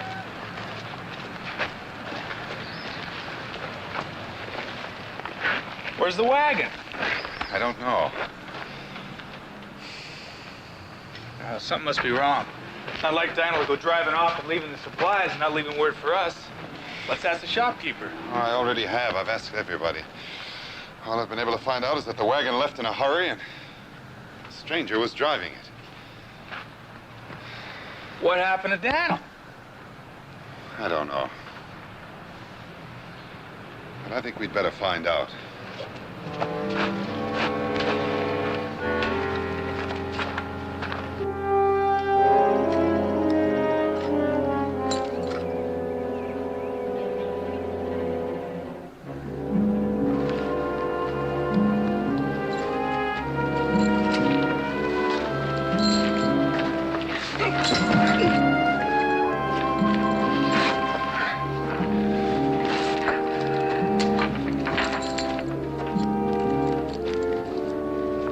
Looks like you're gonna have to join the foot soldiers for a while.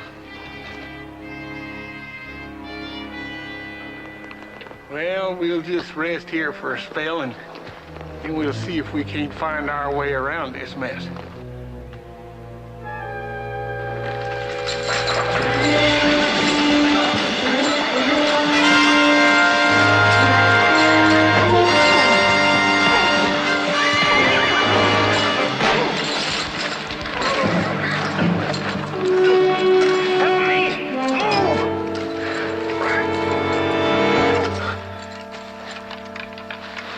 Don't you never do that again, you hear me?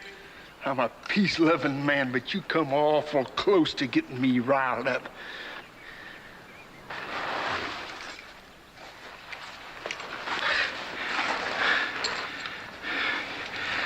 You wanted me to believe you'd help me.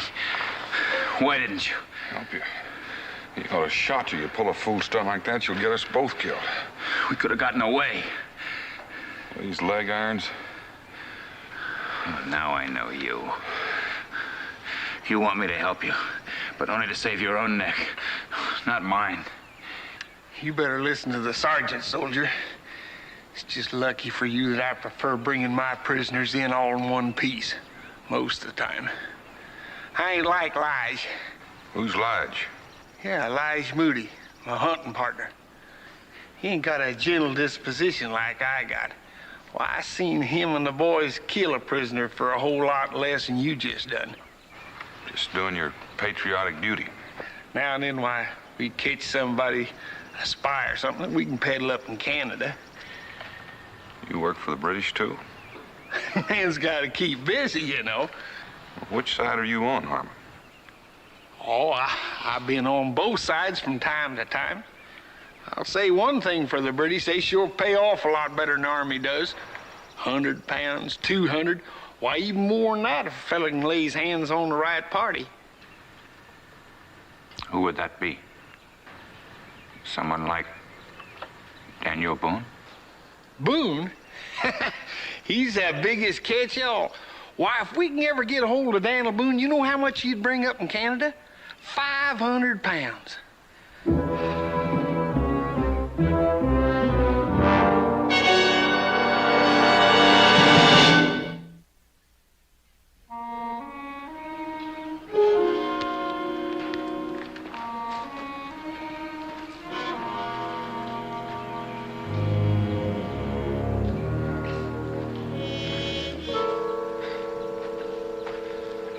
Yes, it's all written here, Jericho.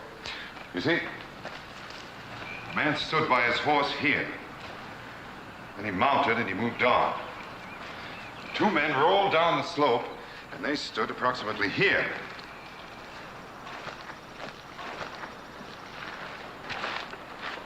Now, that's strange, very strange. Jericho, I believe we found the key. Or to be more precise, the lock. I'll follow you. This is the imprint of a chain and a set of manacles. Well, what's that got to do with Daniel? Well, Jericho, haven't you ever seen two men walking in leg irons chained to one another? See, they continued on here, The man on horseback followed. Well, it sounds like Daniel's being held prisoner, but why? I don't know. Who's the other prisoner and who's the man on horseback? I don't know that either. But I think we'd better find out.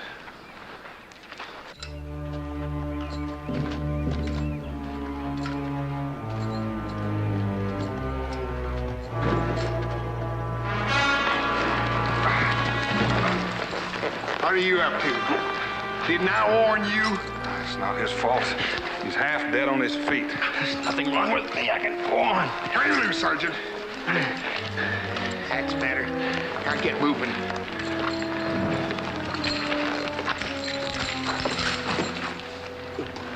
You satisfied? The last time you had anything to eat. I don't need your help. Take it easy. You got any food in those saddlebags, you better feed him if you expect to get to Fort Savage alive with him. Now, why didn't he tell me he's feeling poorly? He might have died on me before I got him back to the fort. A dead deserter isn't worth much, eh, Harmon? Now, Sergeant, don't you go letting that information give you any ideas. I might be a greedy man sometimes, but I sure ain't gonna let that get in my way if it comes to the point where I have to shoot you.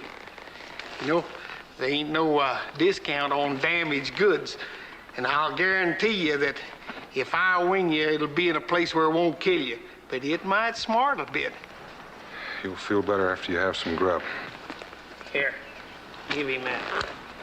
Only way you can kill one of them half-breeds is cut his head off and hide it where he can't find it. I'll go get you a hat full of water. Now, don't you go running off on me, Shawnee.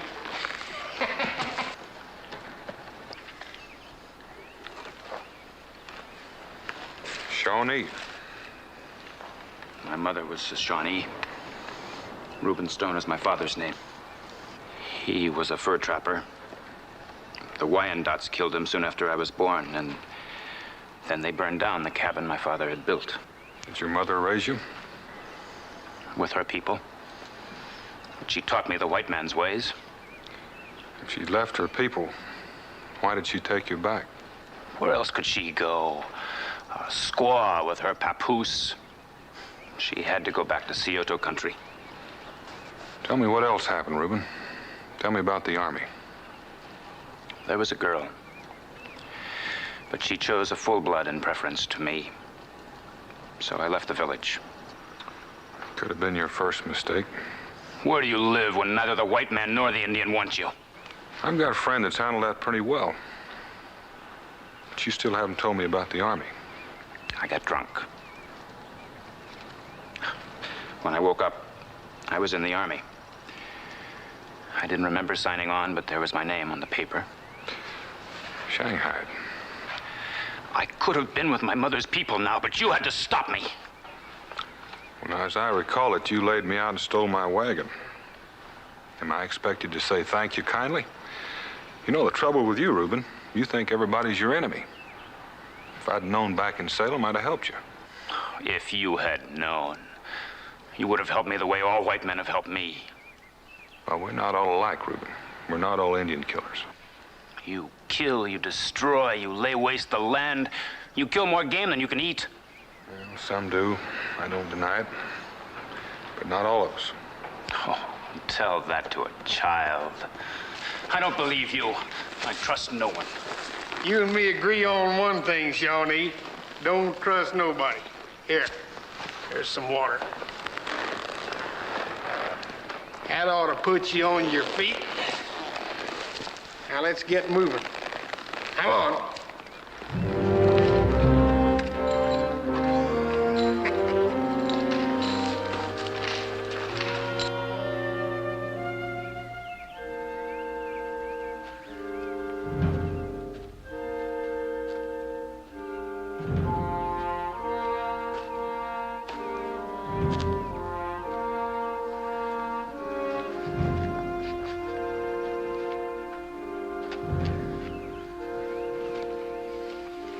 There's no tracks here. It's just rock.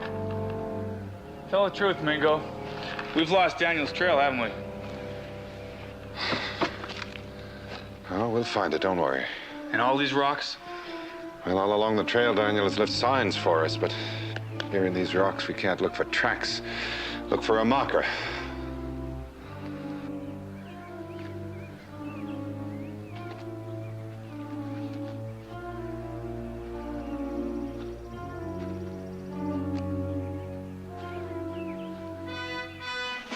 Mingo, they were here.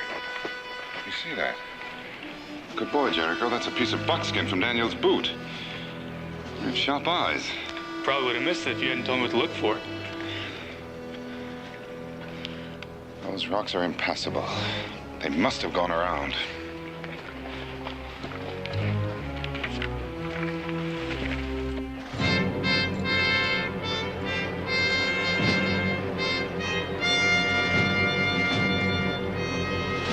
Hold it. Hold it, you two. You figuring on crossing here? You got any objections? Well, there's quicksand out yonder, Harmon.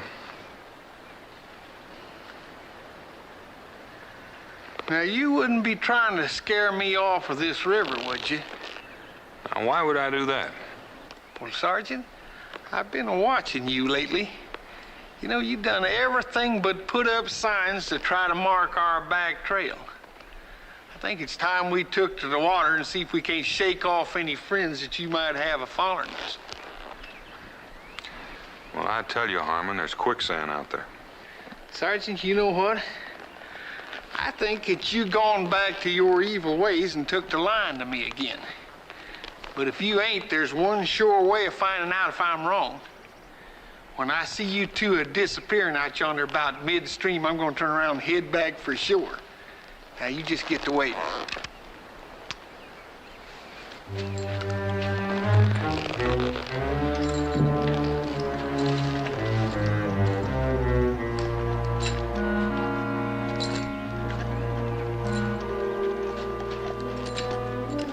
Get on in, boys. The water's fine.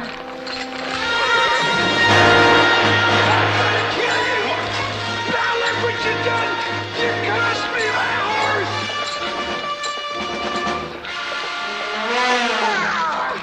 Come back here! Come back here!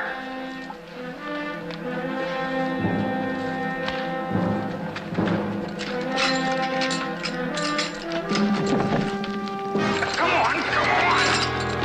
I told you, half-breed. I told you, but you never paid me no mind. Harmon?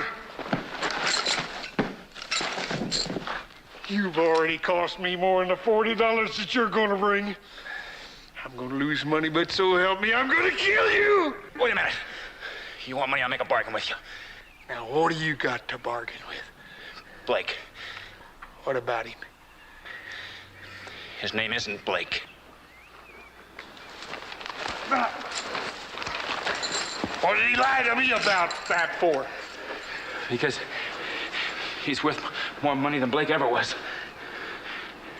That's Daniel Boone.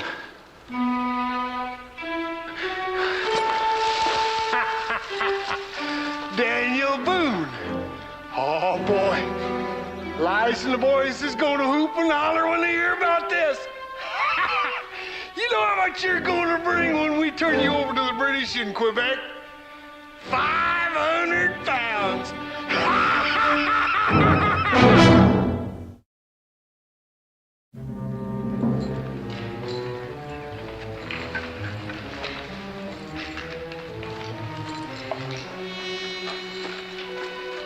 Looks like Lige is already here. That's Jethro's horse. Get on inside.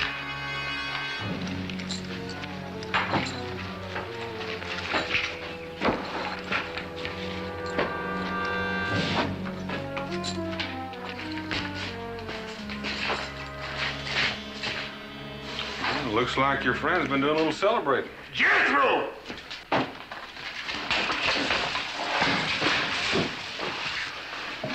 Look at you.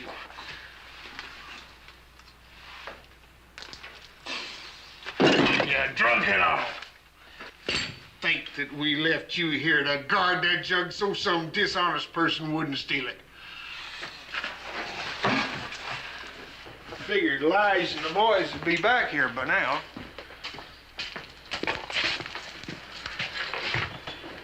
must still be looking for that sergeant. How many more of them are there besides Jethro? Oh, you mean here? There's 6 of us all together. You share and share alike? Well, we're friends, ain't we? See, I'm dividing 6 into 500 pounds. I'm not counting the $40 I'd get from you. That would come to,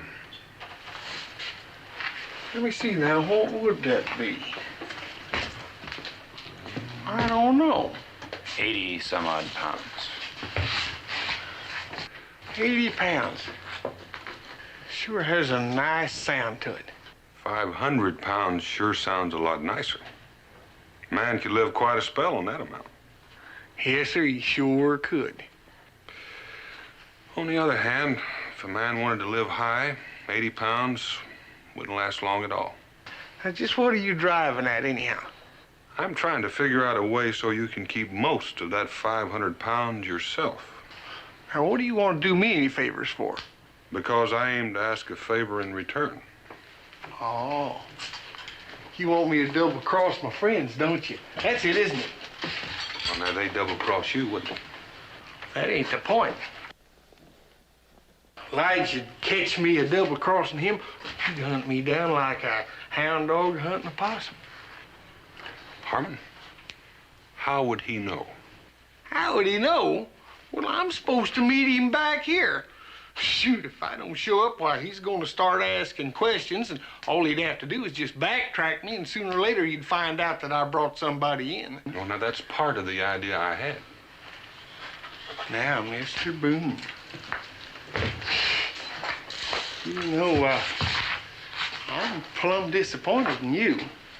Why, you figured for being a straightforward, honest, upright man, and here you are trying to corrupt me.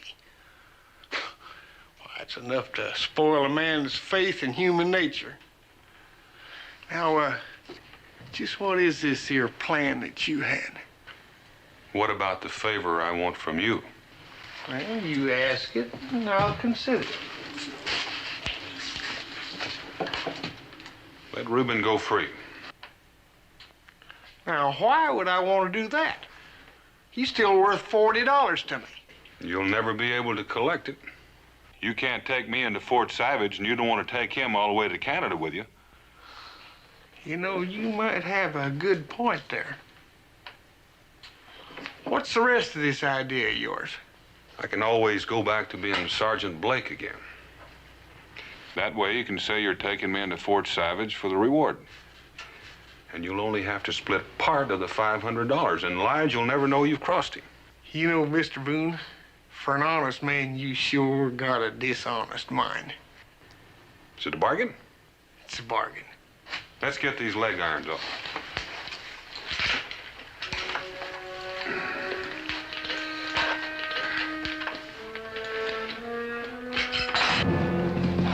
Anybody here? It's Lige. Barney! Cutler! Come in, Lige.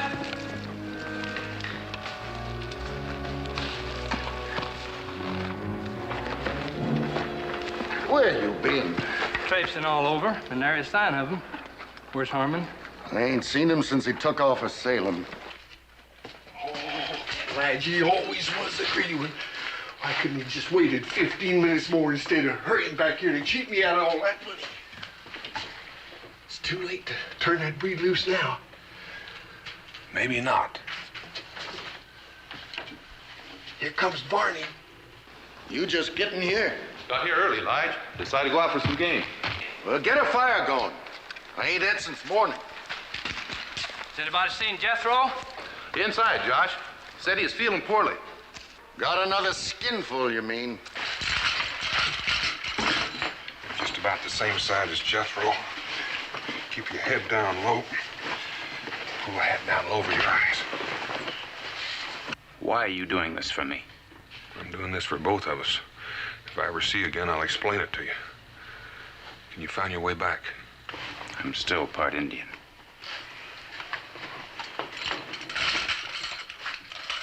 You two ain't trying to fox me, are you? We're just agreeing on how to outfox Moody.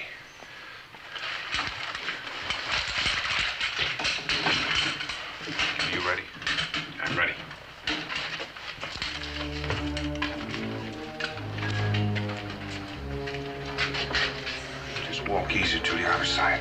Good luck, kid. Hey! Come back! It's a part of our agreement. Hey! He spotted him.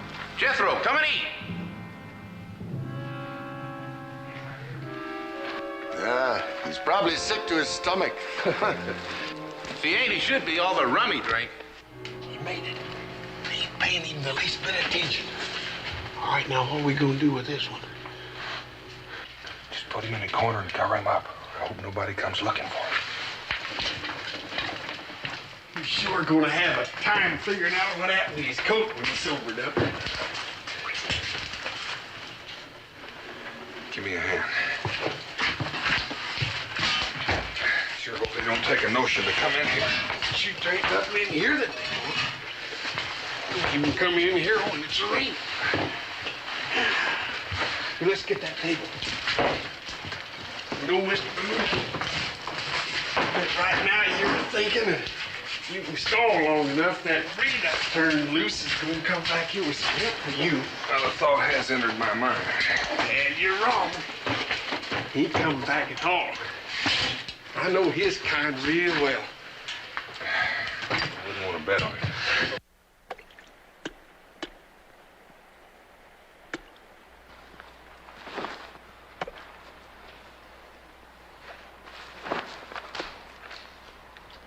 Mingo, let's get going. Jericho, patience is a virtue, and one that is well worth acquiring. Well, are we going to stay here or are we going to help Daniel? We can't very well help Daniel by starting to travel in the wrong direction. We know that the men came here to the river. There was a struggle yonder in the trees, and they returned to the water. The trail is north. North is across the river, so let's cross the river. But I don't believe they crossed the river. I believe they took to the water just to hide their trail.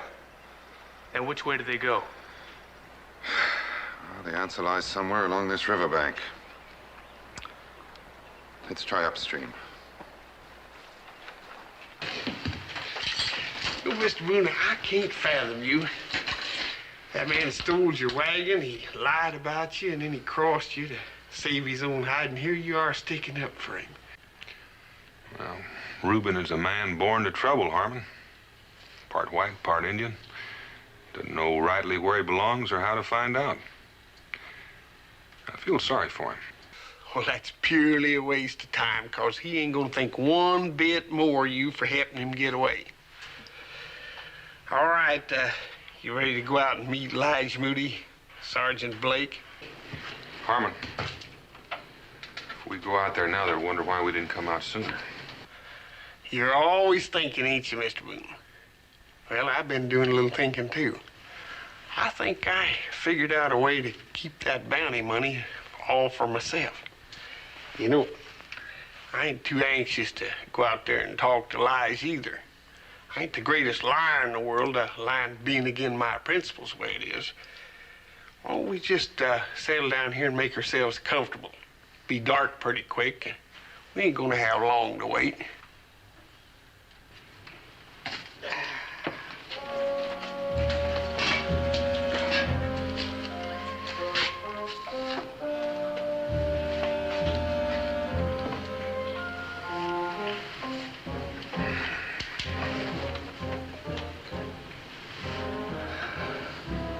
I'll take it. Easy now.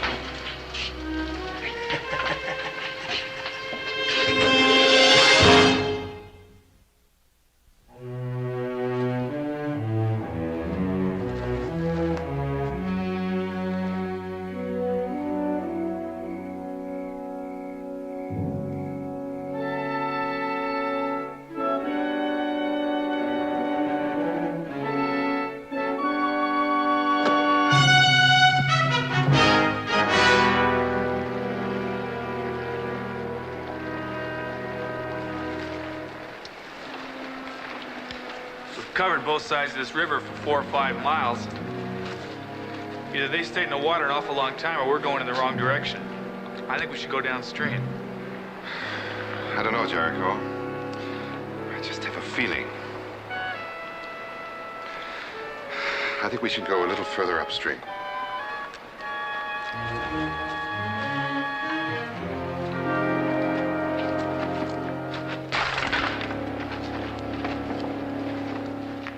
$540 on the hoof. And we had to go and let it get away from us. Maybe Harmon was right about them heading into town instead of heading for the hills. Now, you know that don't make sense. Harmon didn't believe it either. He just figured it for an excuse to go into town and get drunk while we done all the work. He didn't have no money. Unless he's been holding out on us. Now, I don't find that too hard to believe.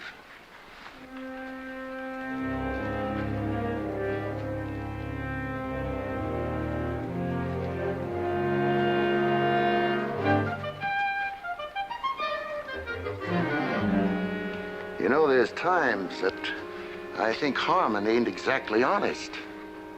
If he ain't up to something, why ain't he back here by now? Howdy, Lige.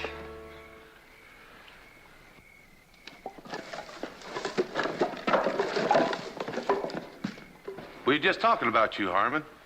Yeah, I'll bet you was. I bet you was saying a lot of harsh things about me, like maybe I wasn't trustworthy and such. What you got there? I got me $500. Boys, I want you to meet Sergeant Jed Blake, late of the Continental Army. He's just dying to re-enlist. Where'd you catch him? Up at Salem, like I said I would. There he was, just marching down the street like an honest citizen. I seen him and I just... Well, you couldn't hardly miss seeing him, considering the size of him. Did you give me any trouble? Oh, only once. Pulled me off my horse and made me lose him. Oh, boy, I come awful close to shooting him. I was just squeezing that trigger, and then I says to myself, Harmon, you hadn't ought to do that. You go shooting that man, and you're going to be cheating your friends out of their share of the bounty money. So I just didn't do it. Harmon, I figure I had you wrong all along. I sure am proud to hear you say that, Lige. All right, Sergeant. Over there by that tree. I'm going to tie him up, and then after I get a little rest and bite to eat, well, I'll run him on into Fort Savage and collect our money for him. You aim to take him in all alone? Well, ain't no use in all of us. Why, Lige, there you go, thinking them bad things about me again. Well, it ain't that we don't trust you. Why, I'm plumb ashamed of you, and hurt, too. Why, if I was fixing to cheat you, would I come toting him back in here where you could see him? Well, no. Well, I was just trying to be kindly to you, trying to keep you from taking that long, hard trip. I'd take that long, hard trip any day for $500. Would you take a longer trip for more money? Like what? Now, what on earth is he a-talking about? I don't know, but it's got a very interesting sound. As you was saying. Why don't you go ahead and tell him, Harwin? Well, tell him what? I done told him all I know. Why don't you tell him my name isn't Blake? That I'm not wanted by the Continental Army. I am wanted by the British. Why, you don't say. Well, if your name ain't Blake, what is it? Boone. Boone? Not Daniel Boone. That's correct. Why didn't you tell me that before instead of leading me to believe that you was that sergeant all this time? I got a notion he did tell you that before. Well, now, Lige, you can't believe a word that man says. Why, he's been lying to me all along. Well, I bet he's lying right now about him being Boone. He just wants us to go traipsing off up there to Canada where he's likely got some friends. That's it. Chances are he ain't lying, too. Tie him up beside Boone. Now, Lige, you got no call to do this. Now, Lige, I'm your friend. Yeah. Let's heat up this gun barrel. Come along. You sure got us in a heap of trouble. I don't figure I'm any worse off than I was before. Just goes to show you that you never should trust an honest man. I trusted you, and you wound up biting the hand that feeds you. You just ain't got no character. Mm-hmm. I'll never know for the life of me why you done it. It's very simple, Harmon. I've got you on my side now. It makes the odds 4-2 instead of 5-1. Well, one of them's got to be lying. The question is which one? That big fella's got an awful smart look about him. Like he wasn't worried much. He could be saying he's Boone just to keep us from taking him to Fort Savage. I'd sure hate to go all the way to Canada for nothing. Yeah. On the other hand, you can't believe nothing Harmon says. Come on.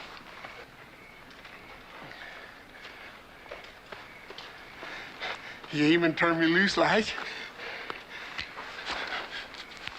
Now, what are you fixing to do, Lige? I'm fixing to hear you tell the truth for once. Oh, Lige, there's got to be a simpler way. Why, you couldn't believe me if I was a dime. But if you used to take that hot iron to this feller that claims he's Daniel Boone now.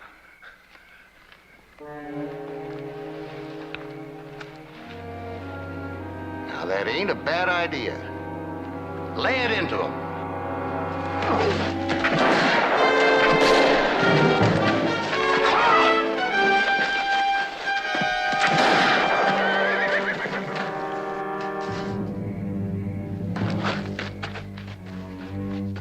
Wait a minute. What was that?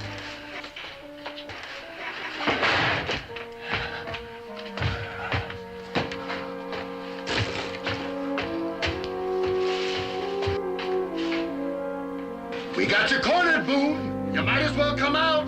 Ain't no back door.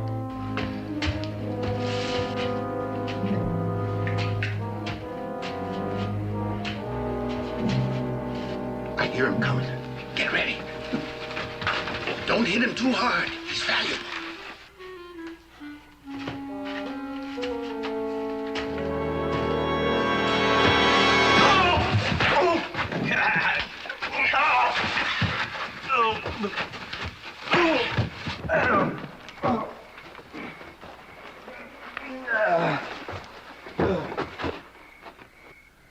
Why, it's Jethro. And dead drunk.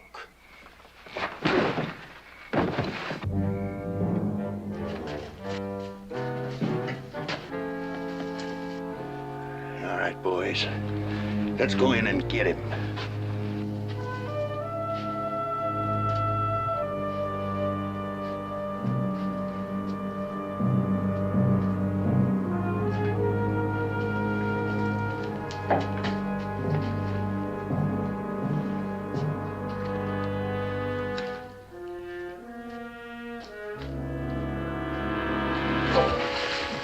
Don't hang on my heels.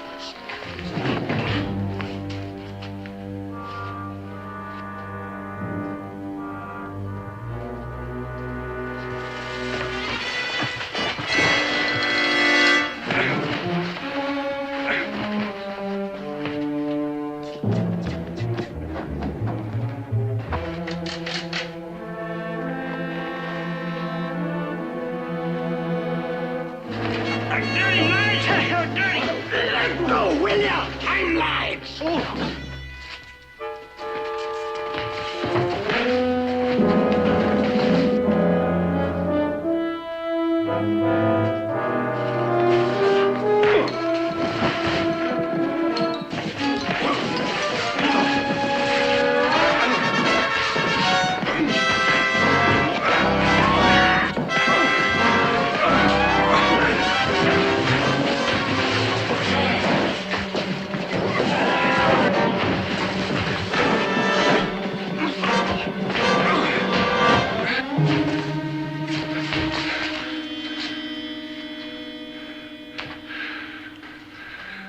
Did you lose your way, Reuben?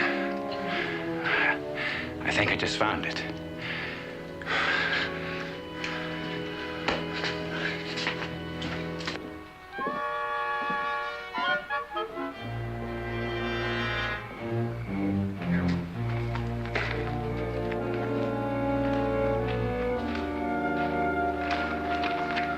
What are you doing back here? Came back to help me, Harmon. That's something I don't think you'd understand.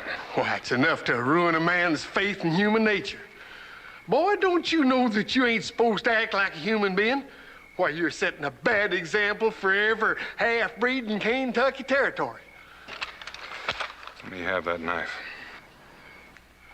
Now, what are you aiming to do, Mr. Boone? Now, wait a minute, Mr. Boone. I always knowed that you was a kindly man. And you gotta admit that I treated you fairly, didn't I? Didn't I turn him loose when you asked me to? Out of the kindness of my heart, even though he was worth money to me? Now, didn't it, Mr. Boone? Oh, Mr. Boone, I always knew that you couldn't bring yourself to do me harm. You just didn't have it in your heart to punish an innocent man. It's all yours, Reuben. The Shawnees know many ways to torture. Now, Reuben, remember, I'm your friend. I turned you loose now, didn't I? Didn't I, Reuben?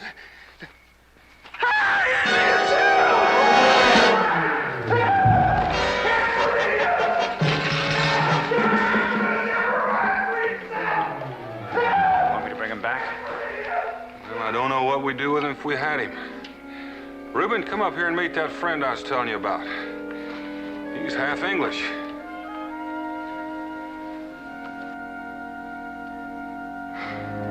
Come over by the fire and get acquainted.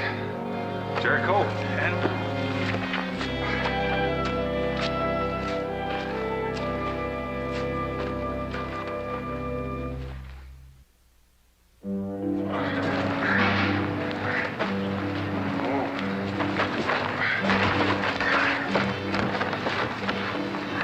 You must have let freight pretty good, Reuben. We could use a man like you in Boonesboro. Would I be welcome in Boonesboro? Oh, you take Mingo here. He's been around a long time. Nobody shot him. Yeah. Well, you have the advantage over me, Reuben. You don't even look like an Indian. I don't know. I might just cause you more trouble. And if you do, we can always cash in. You're still worth $40 to us.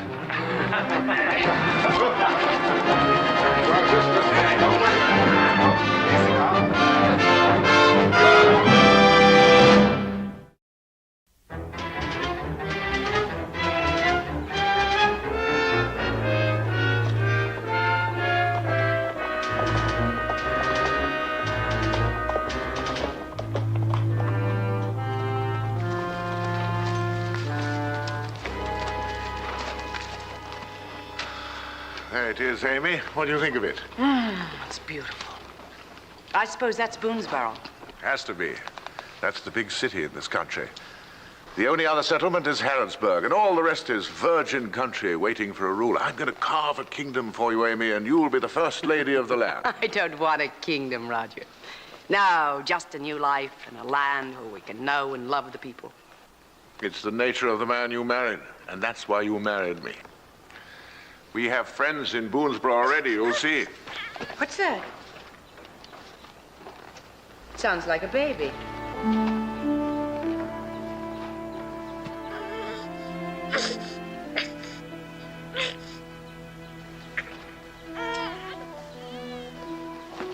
sure that was a baby. No, it was a rodent of some kind. I saw it run into the bushes over there. Come on, let's go. No, Roger, can't we make sure? Now, what would a baby be doing out here? Amy, you want to start a new life. Now, don't start it by worrying about lost babies. Come on, to Boonesboro.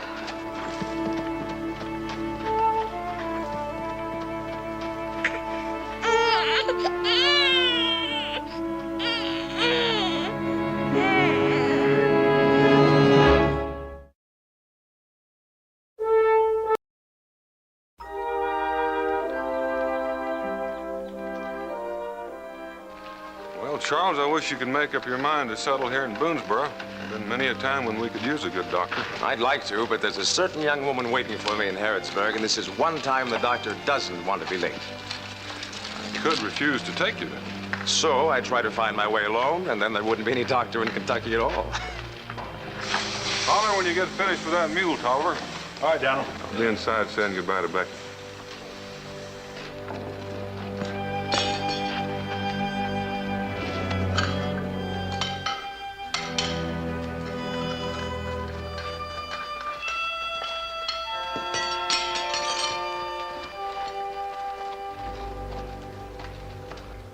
By Jiminy!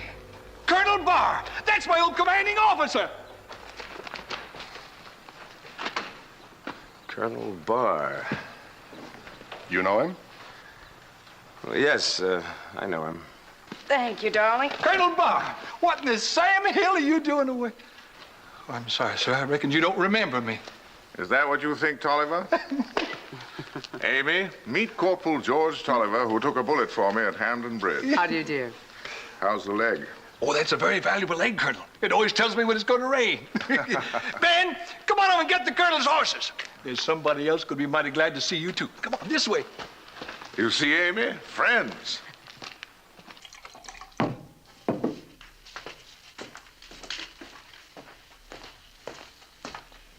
There you are, Daniel. One for the trail. Thank you, Cincinnatus. This is for Mrs. Clark. You know, you'll be coming back alone. Do be careful. It's only about 60 miles, 2 days going by pack mule. On the way back, I'll try to make it without stopping. That isn't what I mean by being careful. Come on in, Colonel. She's going to be surprised to see you.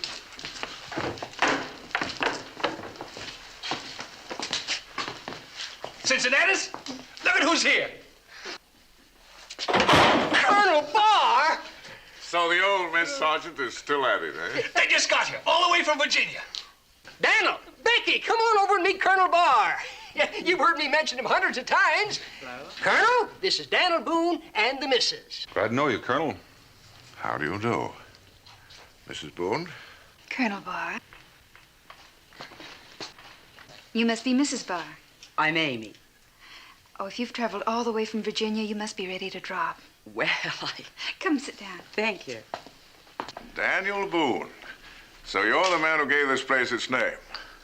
Nope. People just started calling it that because I happened to get here first. Cincinnatus, how about a drink for the Colonel? Well, sure. Drinks for everyone. You're too modest, Boone. Why, any man who can lay claim to several thousand square miles of wilderness deserves a monument. Well, the trouble is, claims are not being honored by the Virginia legislature. Oh, why's that? I'm not enough of a lawyer to know exactly. There you be. Drink up, gentlemen. Drink up to the Colonel's health. Your health, sir. Are you saying that all the settlers who came here on the strength of your treaty with the Cherokees are liable to lose their holdings? No, I'm not saying that. With the war going on, you can't settle anything one way or the other. Oh, I disagree. A time of war is a time when things do get settled. Why, right now, you could defy all 13 colonies, and there's nothing they could do about it. Well, none of us here are aiming to defy them. Tolliver, have you got that mule shot yet? Oh, I completely forgot about it. Colonel, anything you need, just let me know, huh?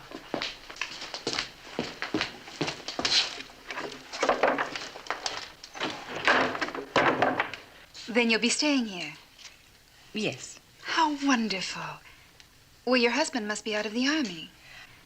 Yes, he was in the forefront of the fighting, and, well, he's risked his life many times, but, well, there were differences of policy and... Please, you don't have to explain a thing to me. Let me show you upstairs. Cincinnatus has a nice room where you can stay until we have a cabin-raising party for you. Cabin-raising party? Well, I feel at home already, Mrs. Boone. Becky. Roger, Mrs. Boone is going to be kind enough to show me our room. I wasn't inferring that you should defy anyone, Mr. Boone. I was only saying that now's the time to take some kind of action. Push out the Cherokees entirely, and Virginia will have to recognize your claim. You haven't finished your drink, Colonel. You're evading the argument, Mr. Boone. Yep. After you've lived here a while, we'll try it again. But right now, I've got to deliver a man to Harrodsburg. If Becky can be of any help to you, please call her. Oh, you're very kind. Thank you very much.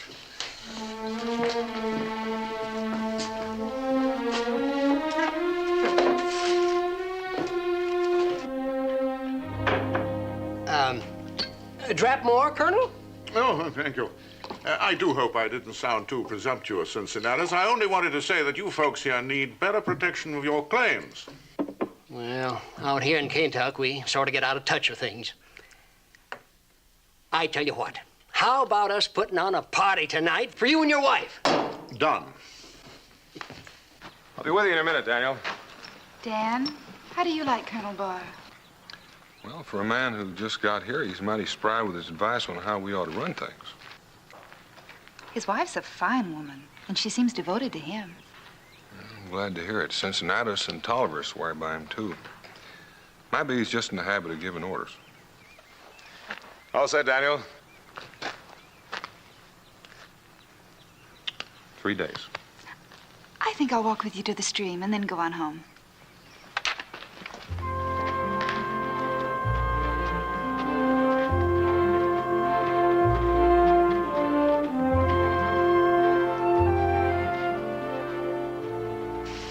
I can't understand how Daniel Boone got his reputation.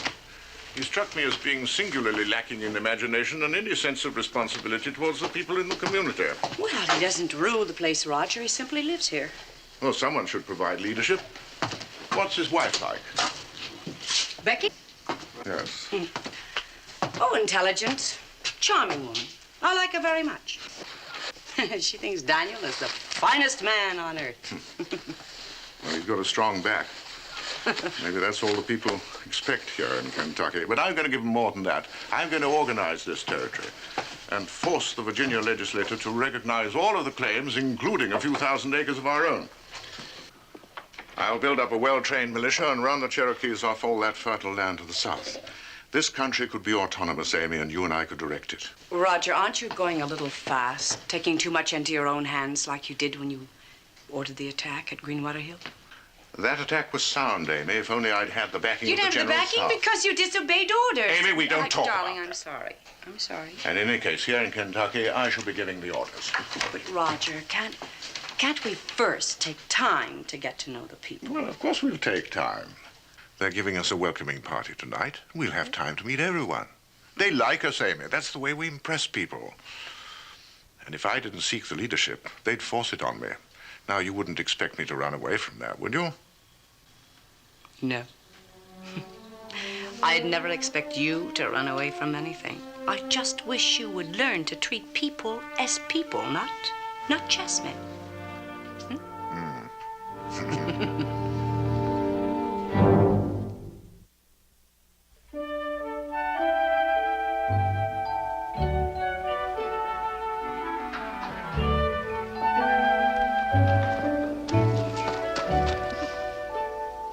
Gosh, Ma, hurry! We thought you was never coming home. Why, is something wrong? Just hurry!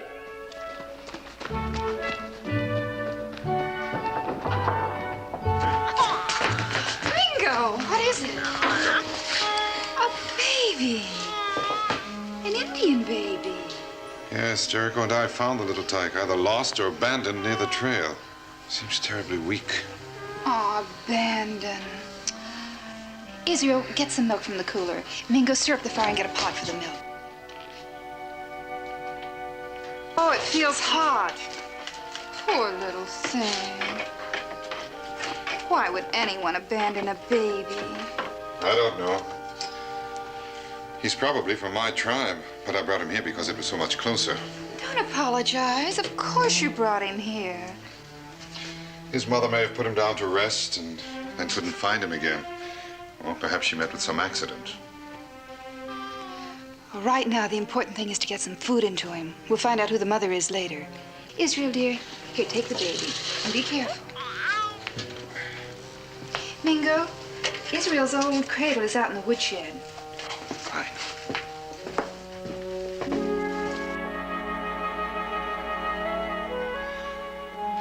Well, Doc, it's going to be quite a change for you. After Europe and all those big cities. Oh, I don't intend to spend all my time in Harrodsburg. Every few years, I'll have to get back to civilization. Well, that's too bad. But I want to go back. What for? Because of all that's going on. This is an exciting age, Daniel. Things are happening. All over the world, people are waking up. Mm-hmm. New inventions, new discoveries. In England, a fellow named Joseph Priestley has taken apart the very air we breathe to show what it's made of. Another man named Edward Jenner has been experimenting with ways to make people immune to diseases.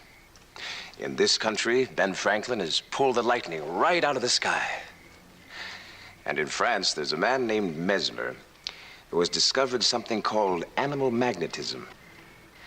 He just waves his hands at people, and they go to sleep. And all these men know each other, write to each other.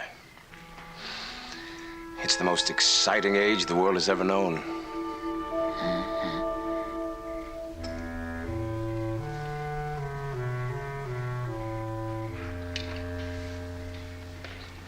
Maybe I've got it. Or maybe I'm just a bore.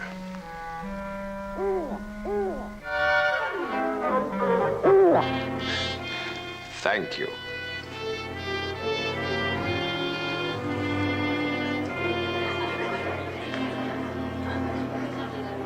This is my wife, Kate. This is the Colonel. That's Mrs. Barr. It's the other way around. You always introduce her to the lady first. How beautiful she is, Corporal. How many children do you have, Mrs. Tolliver? 3. Oh, that's a lovely family.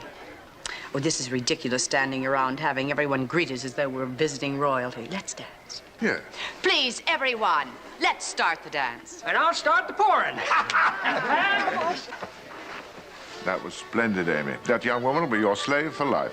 Well, I meant what I said. Of course, of course. You know, I think it's odd Rebecca Boone didn't come. I know Daniel's away, but I thought she'd come anyway. Maybe she thought you were too much competition. Oh, Roger. Shall we dance?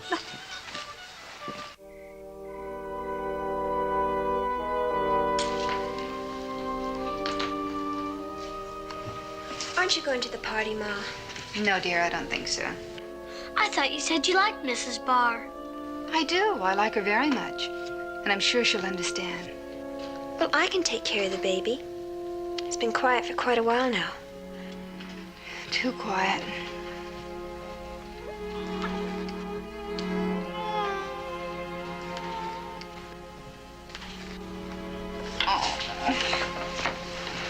What's the matter, Ma? Oh, he's burning up. That's why he's been so quiet. A high fever. Mima, go get Mingo. He said he'd be near. What you gonna do, Ma? I don't know. I thought he was sick from hunger and exposure. But he won't eat and he keeps getting hotter. And I want you to go to bed, young man. Oh, Ma! No argument. Scoot!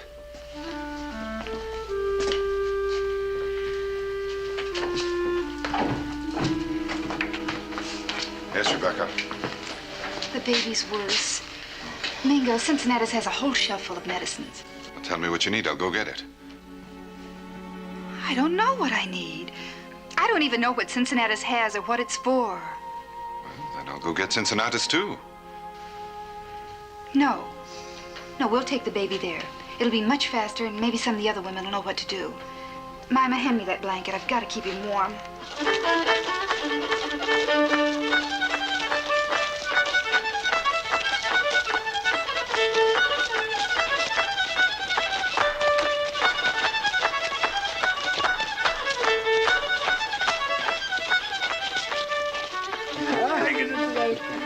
Cincinnatus. Ah, Becky. Oh, Rebecca, you're here. I'd almost given you up.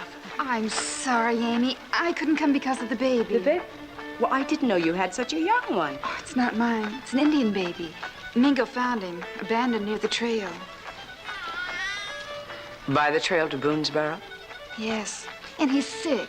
Cincinnatus, do you have anything you think could help him? Well, now let's just take a look at the little fella.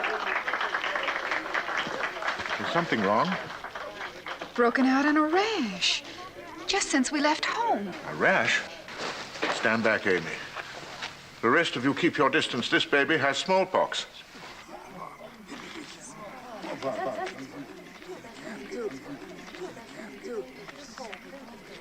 Becky, I ain't got anything any good for smallpox. Nothing's any good. Mrs. Boone, I can't understand your bringing that child here. I didn't know, Colonel Barr. Well, you know now. And the only decent thing you can do is to get that baby out of here and take the Indian with you. Would you please? I'm sorry, Amy, but this woman is jeopardizing the lives of the entire community. Somebody had to tell her to go. I'm going, Colonel Barr. I'm going.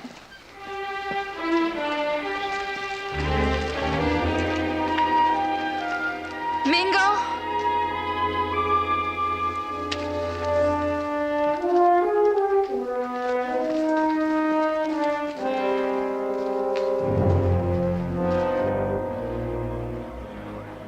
It had to be done, eh? But did you have to do it so rudely? I had to be understood. Oh, Roger. Now, please go to your room until you can control yourself. There's a lot more to be done.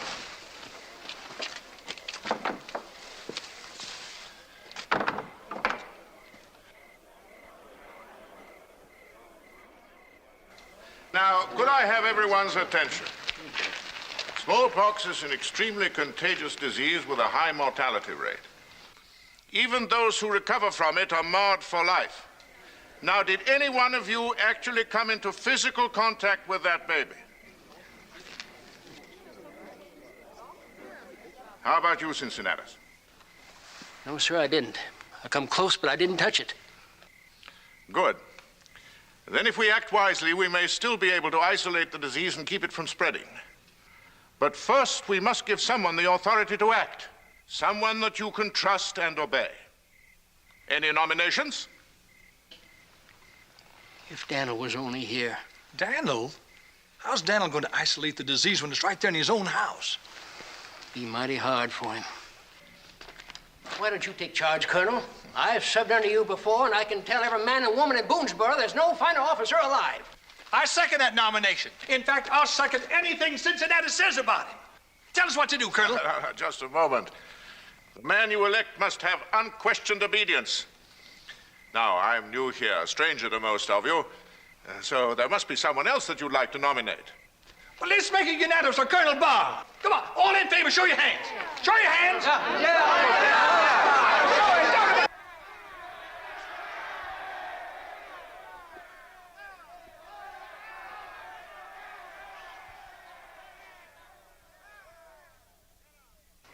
I thank you for the trust that you've shown in me, and all I ask in return is that you give me proof that I can trust you.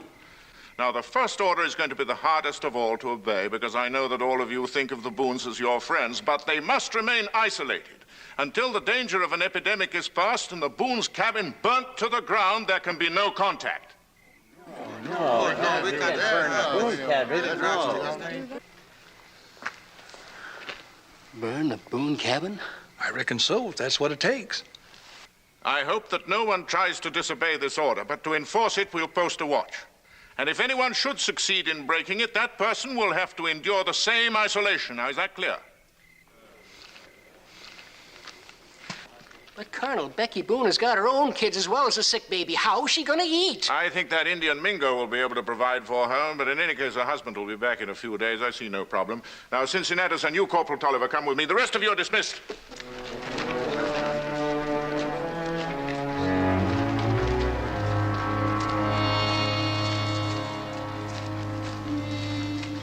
Rebecca, there's only one thing to do. I have to go after Daniel and the doctor and bring them back. You can't. I'm all alone, and something has to be done about Israel and Mima. I can't send them to stay with anyone. They've been in contact with the baby. I'm afraid we all have. Maybe it's a matter of degree. Perhaps if we get them out of the house now. I don't know anything about disease. What causes it, how it spreads. I don't know what to do. Rebecca, let me go into the cabin first and get Israel and Jemima. We'll move into Israel's lean-to, and we'll manage to keep warm at night. And they don't mind campfire cooking.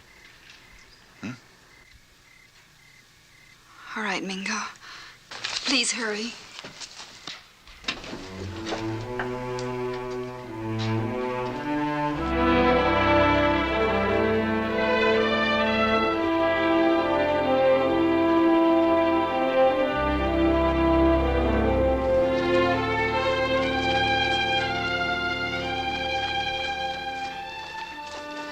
Well, Doc, right over that hill's Harrisburg. Figure you can make the rest of the way alone. I can't tell you how much I appreciate this, Daniel. I only wish you could stay for my wedding. I'm kind of worried about this Colonel Barr. If he's a soldier Cincinnatus always said he was, I can't figure out why he resigned his commission and... I thought you knew. No. Do you? Everyone in the East knows. He was court-martialed and cashiered. Nothing criminal. He was a fine commander when it came to giving orders, but he couldn't take them. Tried to fight the war on a personal basis. He got away with it as long as he won victories. But the last time he attacked, when he was ordered to retreat, he left 2/3 of his men dead on the battlefield and wrecked the whole summer's campaign. Well, I reckon he just wants to start a new life before he isn't so well known. Good luck, Doc.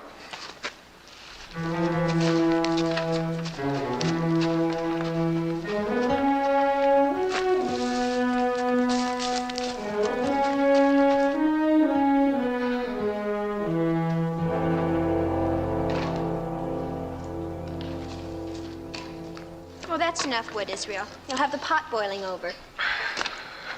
How's the baby? Not much better, Israel. What do those men want?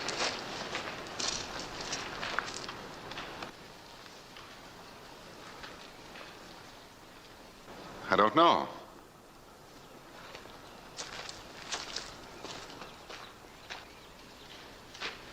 That's close enough, Mingo. Stop right where you are.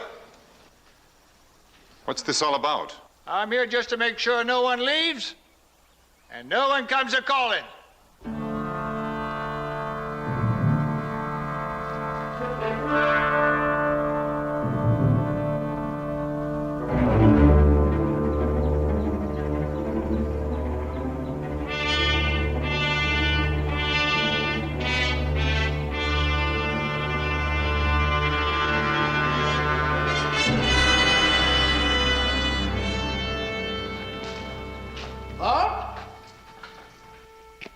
What's the matter, Cincinnatus? Expecting an Indian attack? Well, they ain't exactly attacking us. Well, unbar the gate and let me in. You been home yet? No? What's that got to do with it? Let me in. Well, I reckon it'll be all right.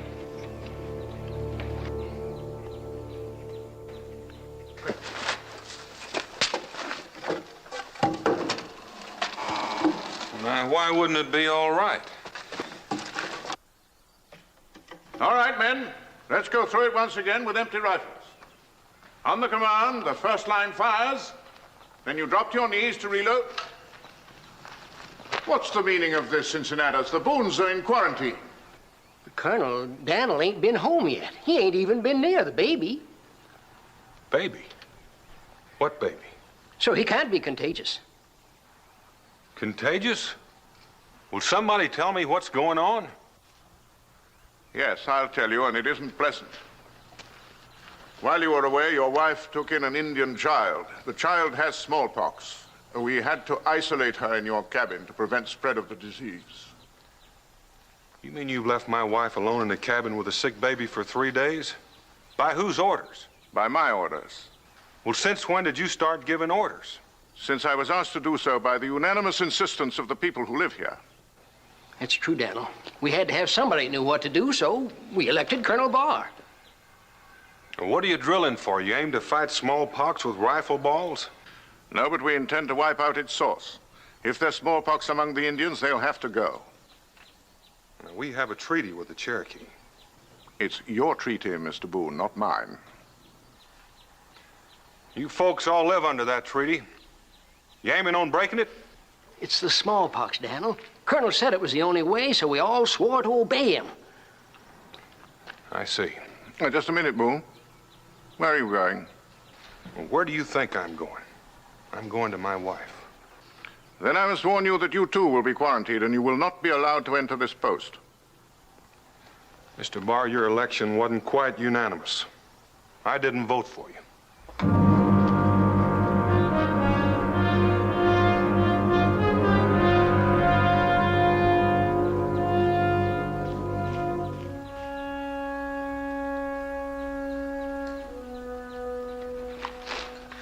Now, hold, Daniel. You can't go home.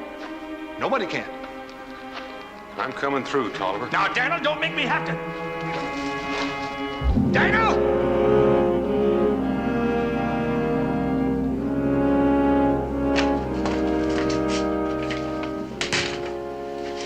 Becky. Oh, Dan. Oh, you shouldn't be here. I've heard. Where's the baby? It's dead. Maybe, I don't know, about an hour ago. Thank you. Dan, I feel sick.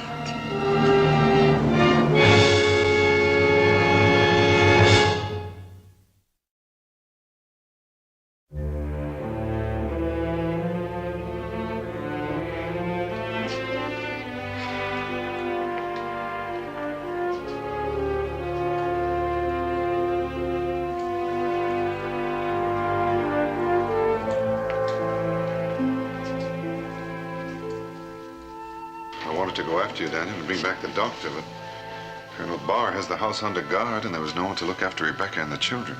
But now that you're here, I can go.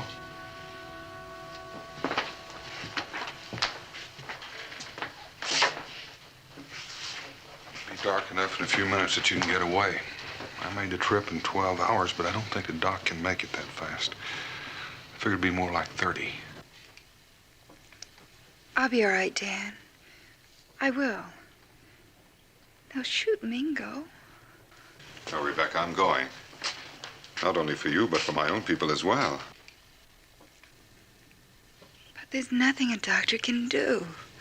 Cincinnati said so. Dr. Jedrick has been studying in Europe. And I don't know whether I dreamed it, but it seemed to me like I remember him saying that there's a new way of fighting these things. What's wrong, Ma? Israel, no.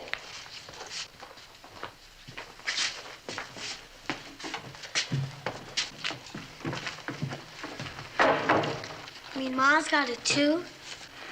We don't know yet, but you're going to have to stay away from your ma until the doctor tells us. Come on. The baby's dead. Now Ma's got it. She might die too. Israel, don't say that. Don't even think it. It's true. And if she dies, Mingo killed her. Israel. It's true. It's all his fault. Come on. I hate you. And if my ma dies, I'll kill you.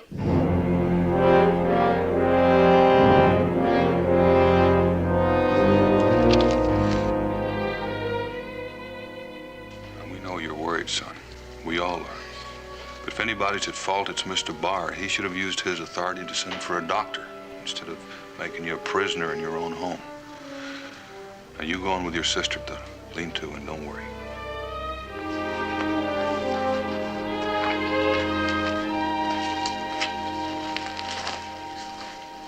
He's right, of course. I brought the baby here. Nobody who called himself a man would do any different, Mingo. Talking about Mr. Barr, it just gave me an idea. He's got 2 horses, one for you and one for the doctor. That cuts your travel time in half. You mean you're going to ask him for them? No, if he turned me down, I wouldn't get them for sure. For once in my life, I'm going to borrow something without asking.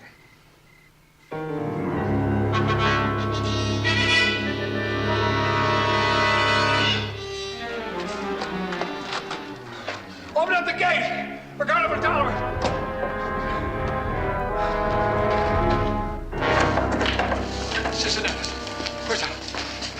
Where's the colonel?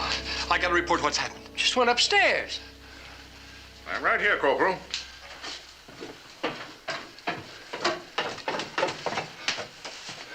Now then, what's happened? He's gone. In the night. Who's gone? Yeah, calm down, man. Yes, sir. Mingo, the Indian, stole your horses and got clean away. He stole my horses? Yes, well, I couldn't see in the dark. And he waited till Boone come home. Then he took off. You bet he did.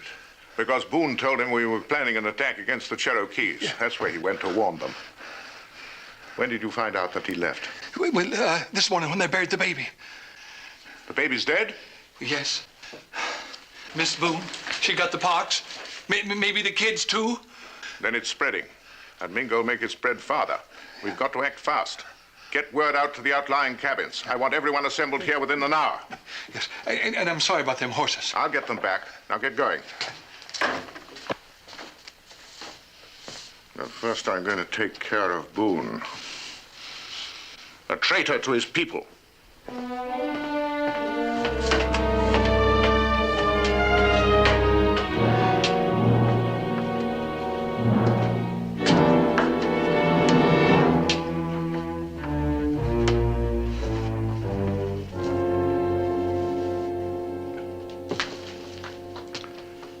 baby's dead. Yes, I heard. In fact, I heard everything. It's the first death of what may be many. You see, I was right. Roger, you know what baby that was, don't you? It was just an Indian baby. It was the same baby that cried out to us on the trail the day we got here. You're imagining things. Roger, I heard that baby. And I know now that you even saw it. Well, that's why you took me away so quickly. That's why you made up that silly lie about a rodent. Because you knew I would have taken it. Yes, that's exactly what you would have done, and I had to prevent it. And thank heaven I did, or it would be you and not Mrs. Boone who had the pox. No, that is not why you did it. Oh, no. You simply didn't want to be bothered with an infant, so you left it there to die, and you've made me feel like some sort of a monster. Ridiculous, Amy. And you're going to use the whole thing as an excuse to drive away the Boone so you can have control of Boonesboro. That's not true. I didn't create this situation. I didn't ask to be put in command. And I certainly didn't betray our plans to the Indians. Roger, you have no right to attack them. It isn't a question of right. It's a matter of necessity to save our lives. Not my life. Yours. And I want to tell you something right now. I want nothing from this. Whatever you gain out of it, I want nothing. Absolutely nothing. But you will. Because it'll all be yours.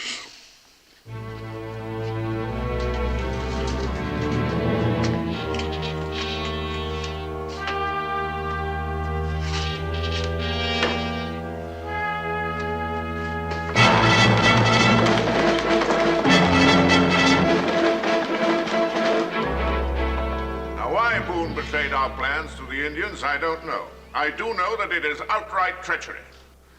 But we still have the advantage of your training and my military experience, and if we act swiftly, we can still accomplish our ends. But first, in order to ensure that there's no further betrayal, we're going to run the Boones out of the country and burn his cabin in order to get rid of the pestilence. For a man who deserves hanging, that's leniency. I'll take care of that with a few volunteers. Step forward.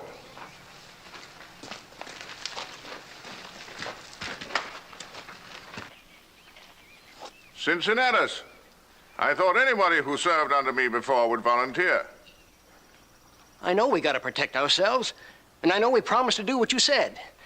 But I still think we ought to hear Daniel's side of it before we just run him out of the country. You know his side of it. He made a treaty with the Cherokees. He thinks more of them than he does of you.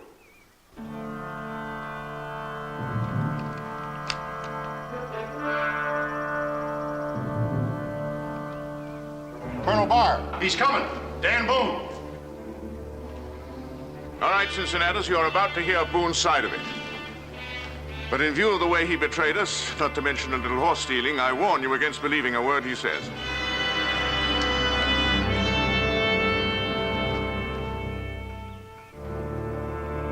Stop right there, Boone.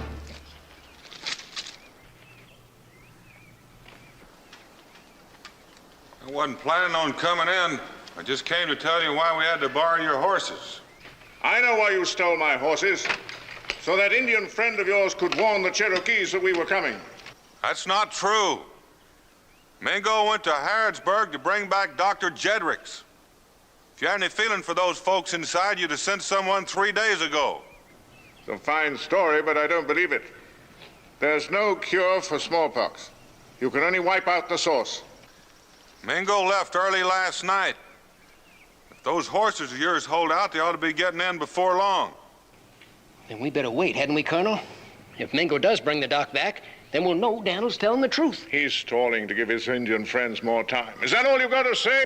No, I want some quinine for my wife till the doctor gets here. If you're afraid I'll contaminate you, drop it over the wall. You won't need it, Boone. You and your family are leaving. We're burning you out. And we might as well take you along with us. Go and disarm him. Well, I'm contagious, remember?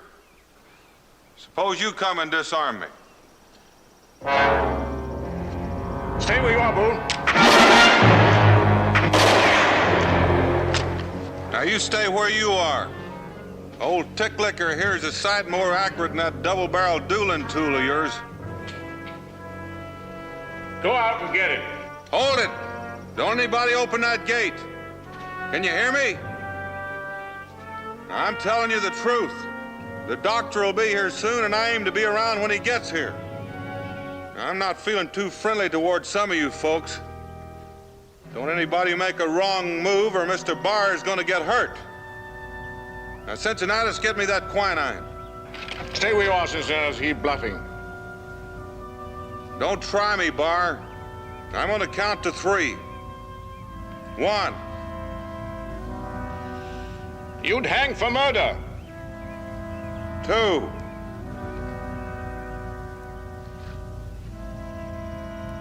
This is your last chance. All right, get the quinine. Now, you stay right where you are till he brings it. I'll feel a lot better that way.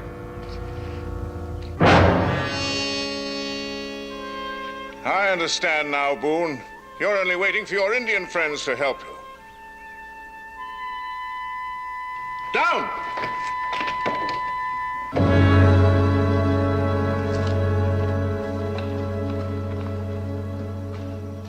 Boone, why are you here? We come for help. Our people burn with the white man's disease. Maybe white man has cure. Maybe, but not just now. Listen, Cornab, there's trouble here. My eyes can see. Your tribe is in danger not only from the disease, but from some of the settlers in the fort. Move your people into hiding. Keep them there. Keep watch. When the trouble ends, then come.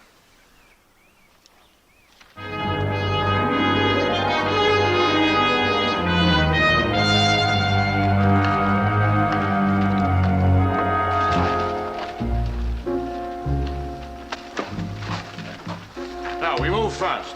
Boone's cabin and then the Indians. I don't see but 2 Indians out there, Colonel. Daniel must be telling the truth.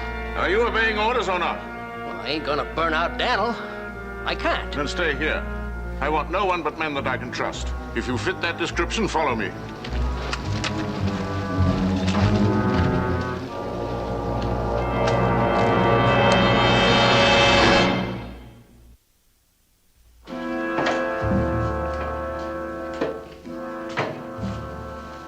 Dan, is that you? No, Becky, it's me, Amy. Amy, you shouldn't be here. It's dangerous. I'll never forgive myself for not coming sooner. Now, you just relax and save your strength. I'm going to take care of you.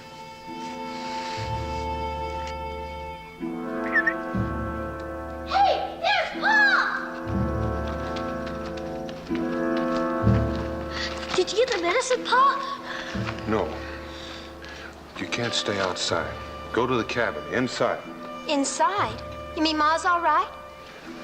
All I mean is it's apt to be more dangerous outside. Now go on, hurry.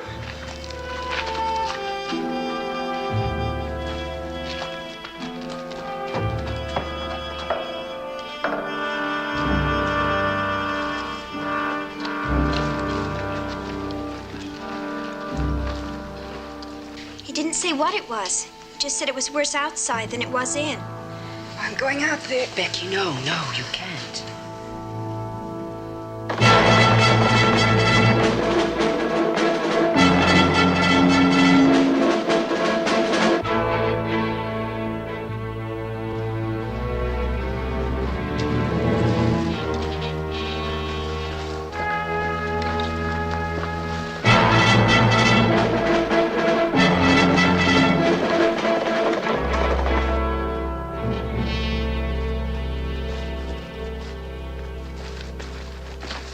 That his cabin? That's right, sir. I'll give him one last chance to take his family and leave. If he doesn't, we'll set it on fire and drive him out. Can you hear me, Boone? All right, Barr.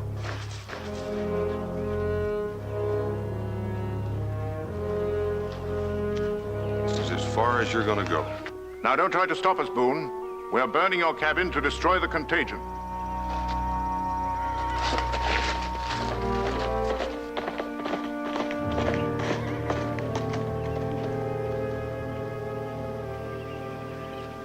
It's Mingo and Doc Jedrick. Daniel was telling the truth. What of it? A quack doctor with a lot of fake remedies?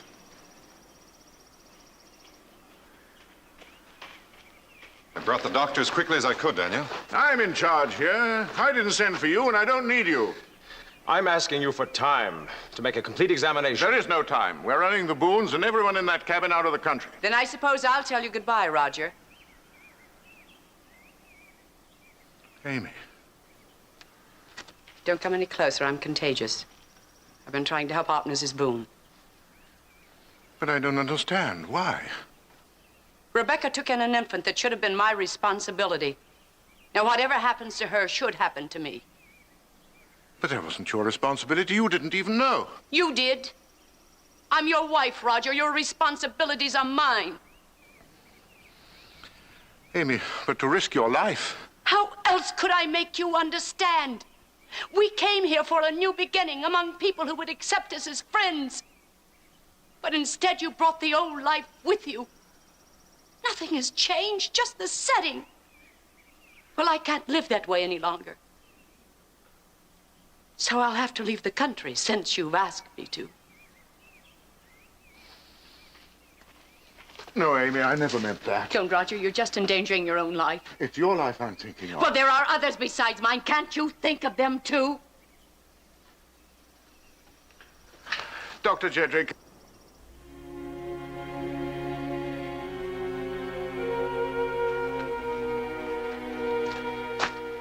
Let me see the patient.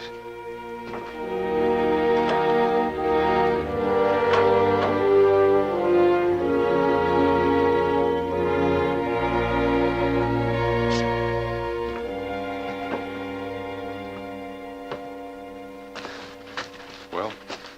The symptoms of smallpox rarely appear in less than 10 days after contact with an infected person. But that's a blessing. It means we still have time to inoculate her against the disease. But we need a proper donor. Someone who has an extremely light case. You mean give her the disease? Yes. But so lightly she'll not even be ill. And afterwards she'll be immune. Can you do the same for Amy? I think it would be wise to inoculate everyone who has been exposed. But we need a proper donor.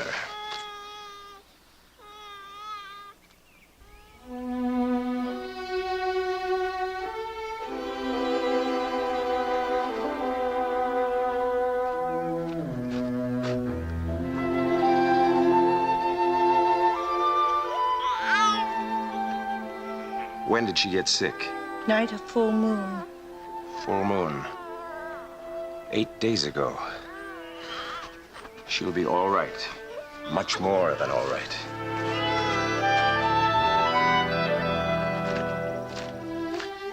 Gentlemen, this little Indian baby is going to save us all.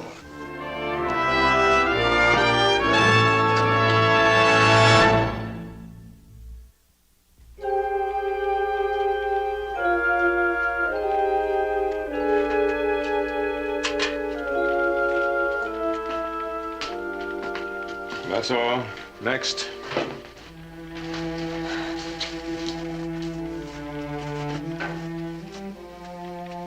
Forgive me.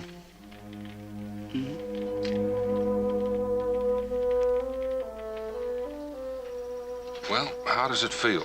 Did it hurt very much? Nah, not as much as something else does. What is that? Something I said to Mingo last night. Well, when a man realizes he's done another man wrong, there's only one thing to do. And sometimes it takes a brave man to do it.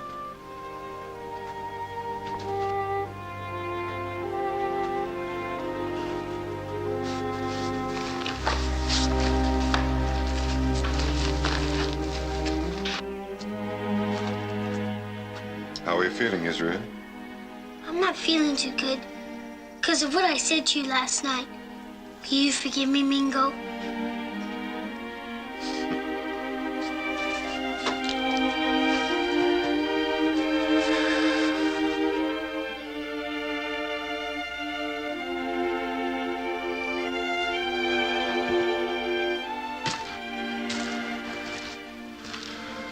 Mr. Boone,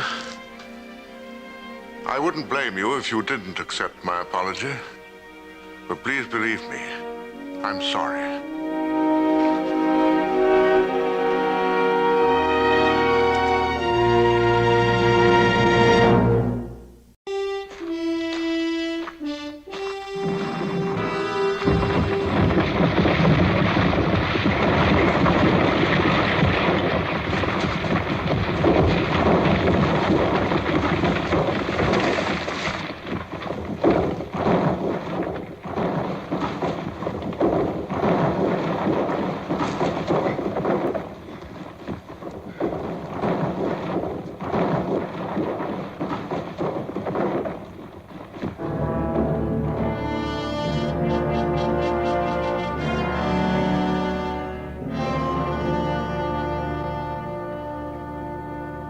This, the sacred Kripo of the Shawnee people, to Daniel Boone, I give it.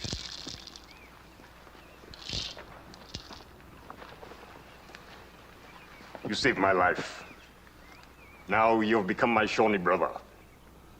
I, Red Eagle, will give you this passport so that you may walk safely through the whole Shawnee Nation.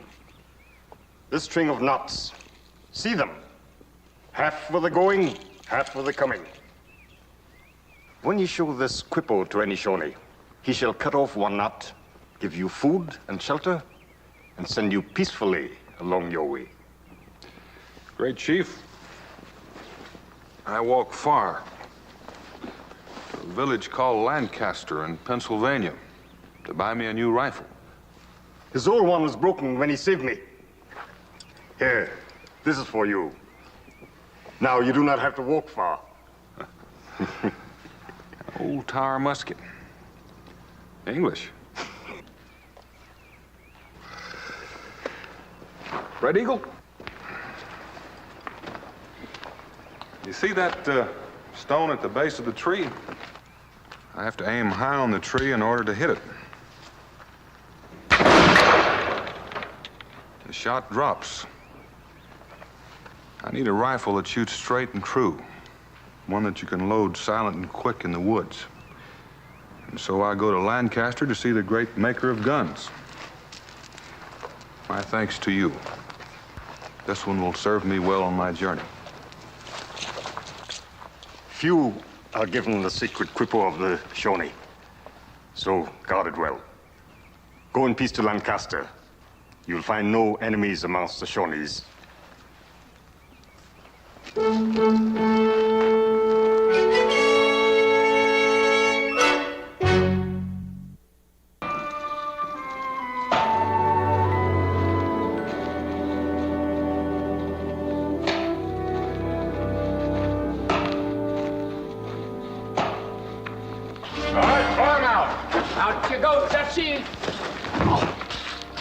I warned you to stay away from that bondservant of mine.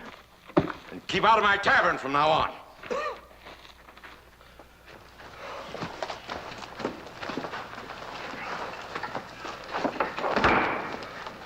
Here, let me give you a hand.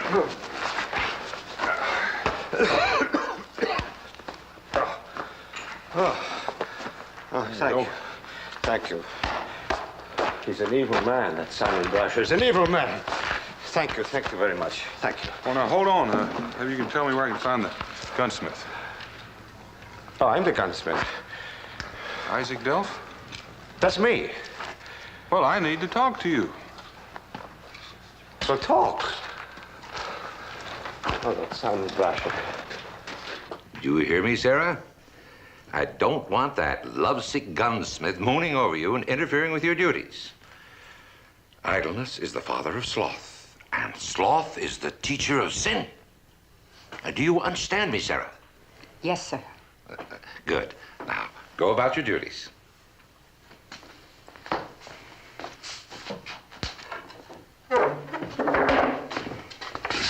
Sarah? Mr. Hoskins. Hoskins, old friend. Good to see you. Simon? Hey, you look tired and dusty.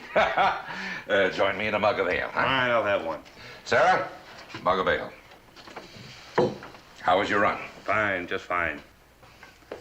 And then to Philadelphia. Philadelphia, huh? Come over here. Hike.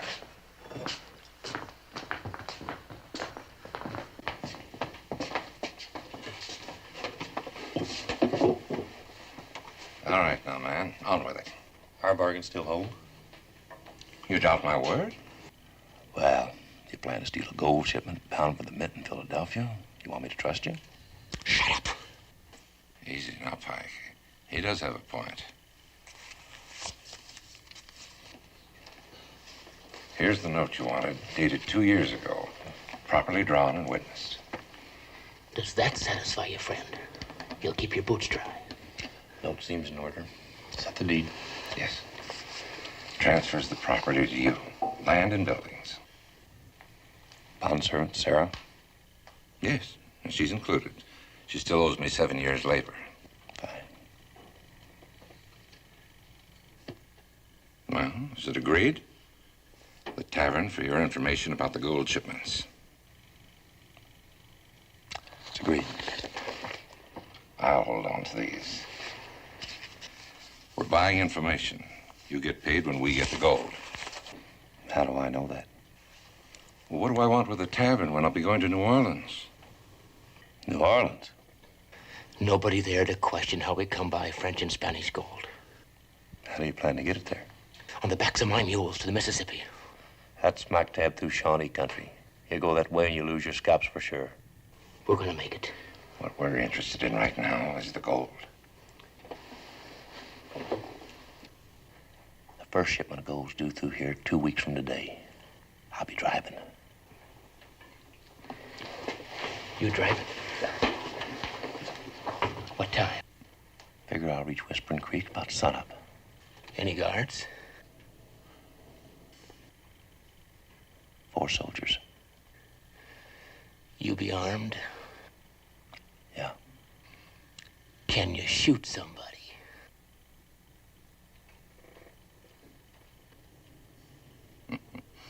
Well, we can handle it.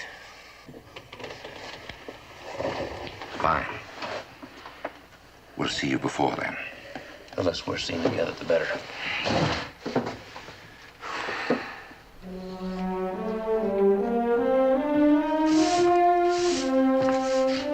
Sorry. It's all right.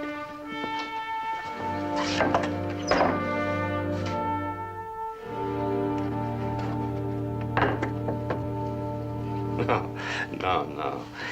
You want a gun with a 44-inch barrel? That's right. With the stock, it would be at least 60 inches long, 5 feet. I want it to weigh about 9 pounds at the most. And it's got to have sights. Oh, it's got to have sights, hmm? In the woods, all a man's got is poor light. Shadows from the trees. So the sights have got to be big enough so you can see them easy. And the bore about 1/3 smaller. A hunter can save lead that way. And the trigger guard smaller and thicker, so it'll be able to withstand rough treatment. And I've got another idea. Wait a minute. A backwoodsman comes here to tell me how to make a gun. Me, Isaac Delph. I make the best guns in Pennsylvania. In Amsterdam, I have made Jaegers. In America, I have built trade muskets, Charlevilles. I've made flintlocks, breech loaders, and Brown Bess muskets. They don't come better.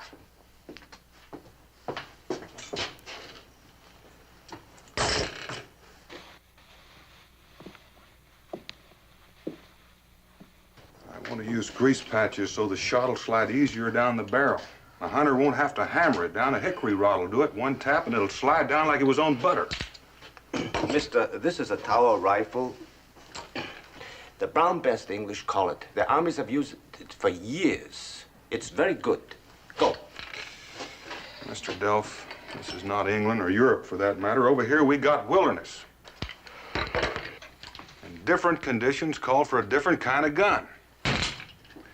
Now, I've walked here all the way from Kentucky.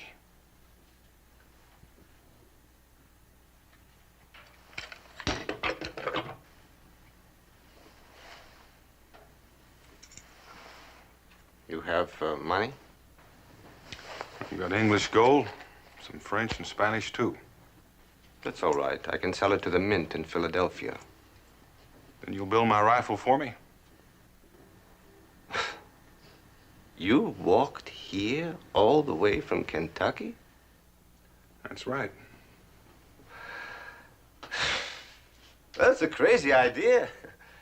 But who knows? It could be me who is the fool. Yes, I will make your gun. I want these repaired in a hurry. I'm busy. Besides, I don't want your work. I want these pistols repaired. Now. This is my shop, Mr. Pike. You threw me out of the tavern. I throw you out of my shop. I will not work for you or your friend. Don't talk back to me, Dutchie. Dutchie's a little sassy. Now fix him, Dutch.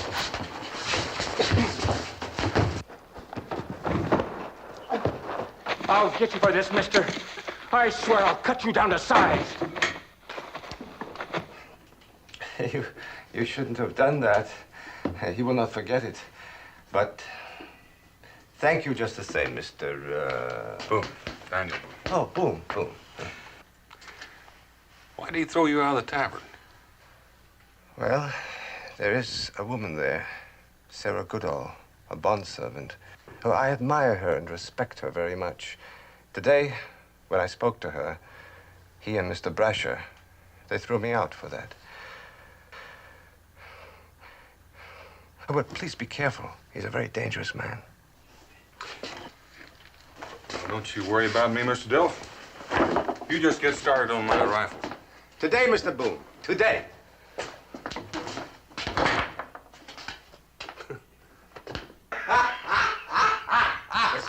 I'm telling you, he was nearly 10 feet tall. Yeah. If I hadn't been quick, he took me by surprise. Yeah.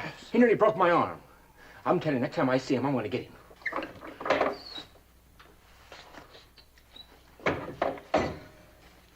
Is that him? Let me give you a hand with that.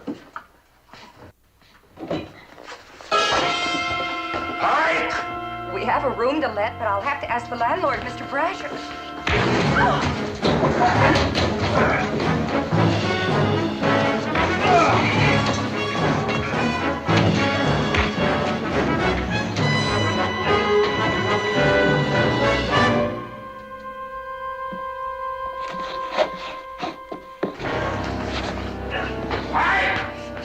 I said stop it, Pike!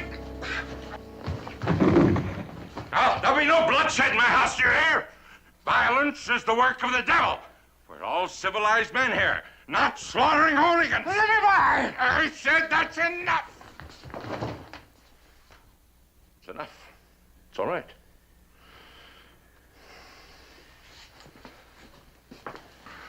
My apologies, sir. Please, let me help you out. My name is Simon Brasher. I'm the landlord of this tavern. Would you accept my regrets, sir?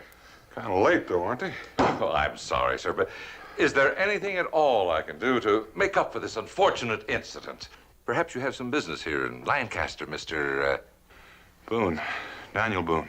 Come here to get a rifle made. And you've come to the right place. You're a wilderness man, aren't you? Salt of the earth, backbone of the nation. You a stump speaker? What? Sound like you're running for office. No. No, I just like the good sound of words. And furthermore, this hooligan here will not bother you anymore.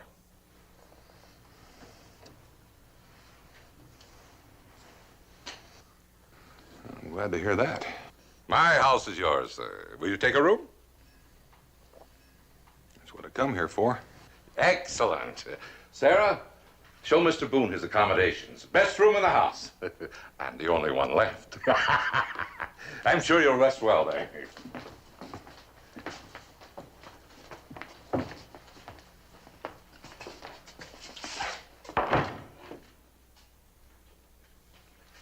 What are you doing? What are you doing? Didn't you see it? See what? Round his neck, like the pearls of Arabia. What are you talking about? A quipple, man. A quipple. It's fate. It's destiny. It's a sheer stroke of fortune. Will you stop making speeches? What are you talking about? What's a quipple? What's a quipple? It'll get us safely to the Mississippi and then down to New Orleans. A quippo, my friend, is a passport through the whole Shawnee Nation. And we've got one right here.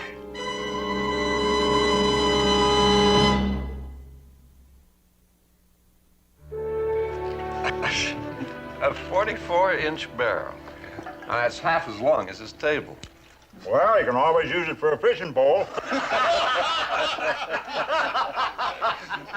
You're going to use something called a grease patch with this gun? That's a fact. You take a piece of cloth and you soak it in grease or tallow, that way the shot slides down the barrel easier.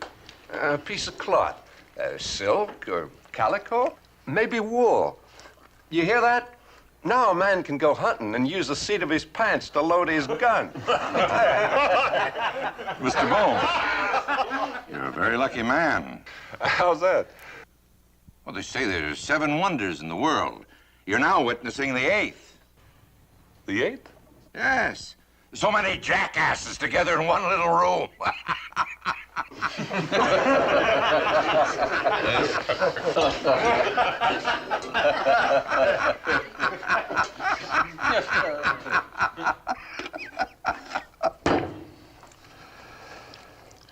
I still say this is the only way to get what we want. Now, you listen to me, Pike. There are times to act like a cutthroat, and there are times when even you, my friend, have to use your brains. I used him. I searched his room. I followed him. He don't ever take that quippo off. Not even when he sleeps, not even when he washes. This is the only way to get what we want. Oh, no. No, I don't want to get involved with the law before we get that gold. Then make a quippo. It ain't nothing but a bunch of beads and thongs. Yes, and knots. And they're complicated Shawnee knots. I haven't the least idea how to tie one. Do you? But he's gonna be out of here before we know it. Dell's been working on that gun day and night. I'm well aware of that. You know something, Pike? What? We don't have to get that quippo. What? All we have to do is get the man. And every man has his price. Mr. Boone, I've got a proposition I'm sure will interest you. What's that? I need a man. Someone familiar with the woods. You mean you want to hire a guide? Yes. I'm going to the Mississippi. From here? From here. Well, that's mostly Shawnee territory. I know. You've been through it before. That's why I want you. And it pays well, too. The price of your new gun and $100 besides. Sorry. When I get that rifle finished, I'm heading for Kentucky. 200. I got a family back there lonesome, you know. 3? It's a lot of money. Good man's worth a lot of money. I'll make it 400. $400 and the cost of my new gun. Agreed? No. No? Mr. Brasher, you're offering too much money. Kind of makes your proposition smell. Evening.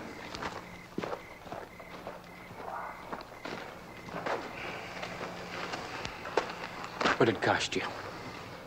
Nothing. Nothing? He can't be bought. Da-da-dum, da-da-dum-dum-dum-dum. It's coming, Daniel, it's coming. I never was so excited over a firearm. You never worked on such a firearm before, Mr. Delph. It's a beauty, a real beauty. And 44 inches, exactly. Yeah, it's got a brass front sight. It's going to have an iron rear sight. Stock is 16 inches. And it feels perfect, just about perfect. Tomorrow, I put it all together. I will mount this trigger guard. 1 day, 2 days, and it is finished.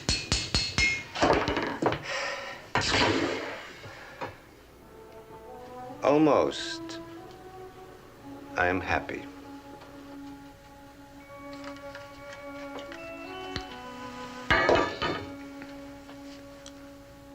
She's a bond servant, Isaac. Why don't you try buying her? Because Mr. Brasher will not sell. She is the woman I want to marry. Like me, she came to this country for a better life. She should have a garden with flowers. She should have her own house. She should not be a servant in a tap room.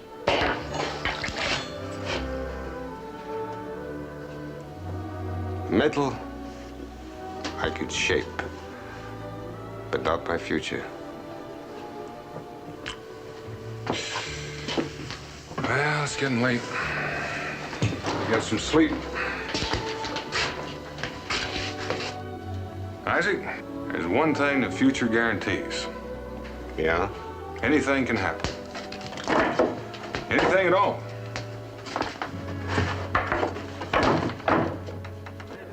9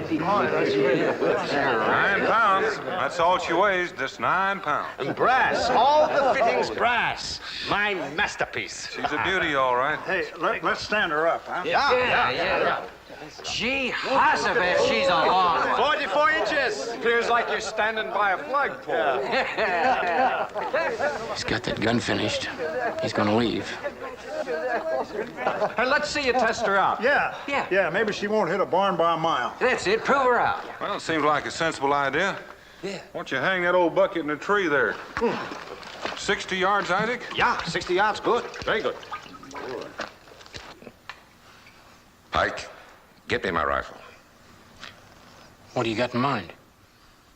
Don't ask questions, just get me my rifle. Oh, no, hang her a little higher there. All right. All right. 1, 2, 3. You ladies better fall back with me.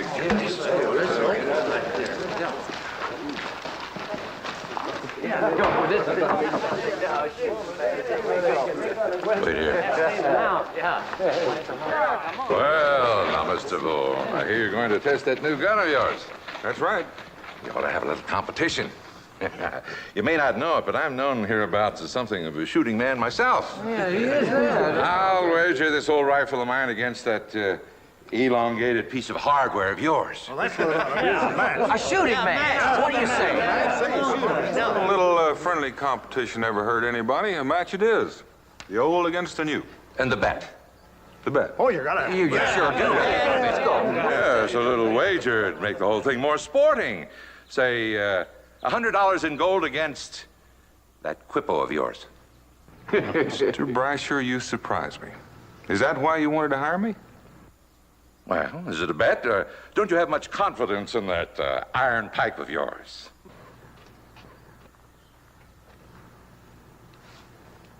Well, I never bet for money, but I will make you a wager. My quippo against the freedom of your bondservant. Sarah? Well, she cost me over $1,000. Well, is it a wager?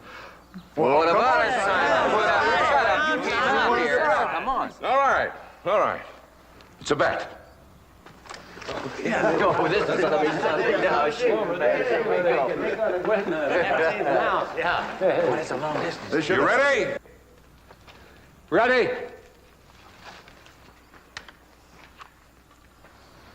After you, Mr. Boone.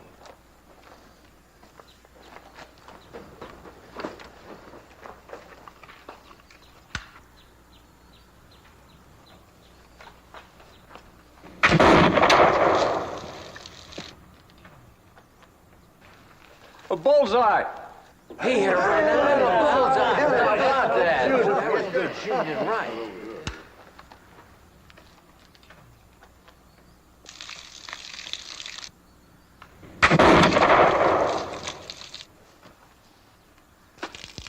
Bullseye, Mr. Brasher. Hey, how about that? Well, that's good shooting, Mr. Brasher. What do you say we move back?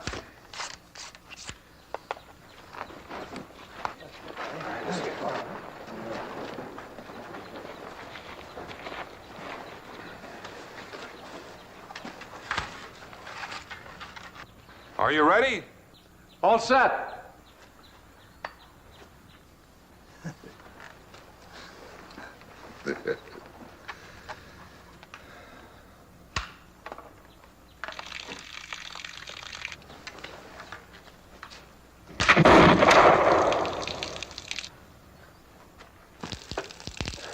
bullseye again.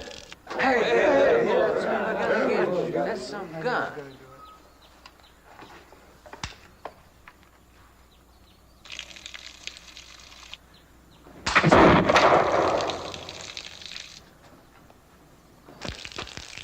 Another bullseye. Good shot. Let's move a little further back. Come on. Getting pretty close here.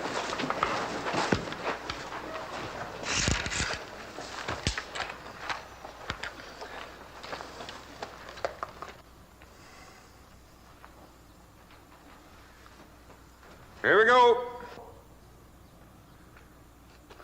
Good luck, gentlemen.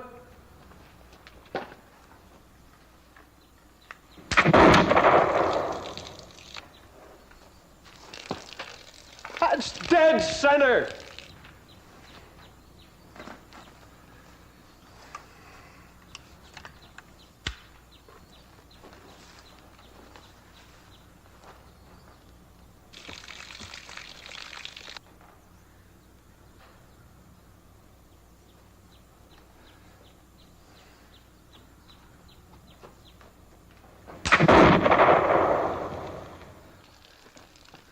A miss. That was a miss. Well, it appears that you owe me something.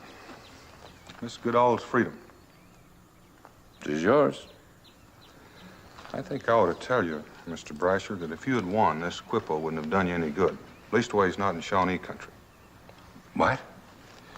Well, in the beads are my sign, and the Shawnee would recognize them as belonging to Daniel Boone.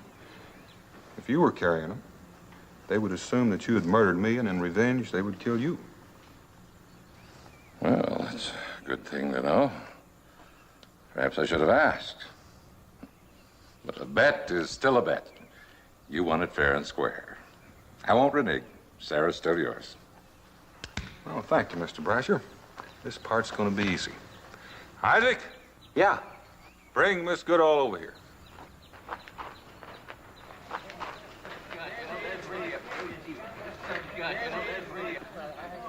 Miss Goodall, it appears that you now belong to me.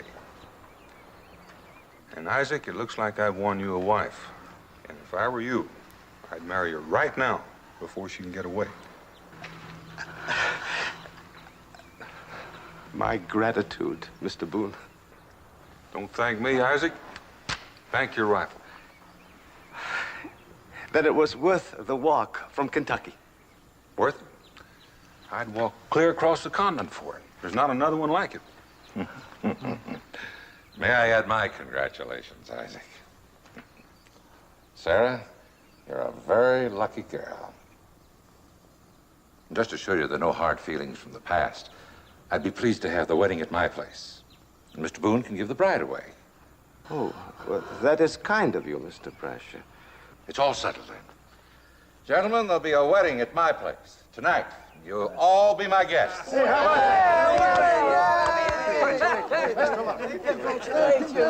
Congratulations. Thank you. Now, what are you up to? The gold shipment's coming through here tomorrow morning. We got no quippo. We got no passport. We got nothing. And you're throwing a wedding. I just found out Boone can be bought. With what? His rifle, man. His rifle? You heard him. He said he'd walk clear across the continent for it.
music.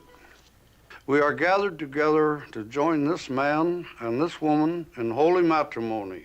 Who is it that giveth this woman to wed this man? I do.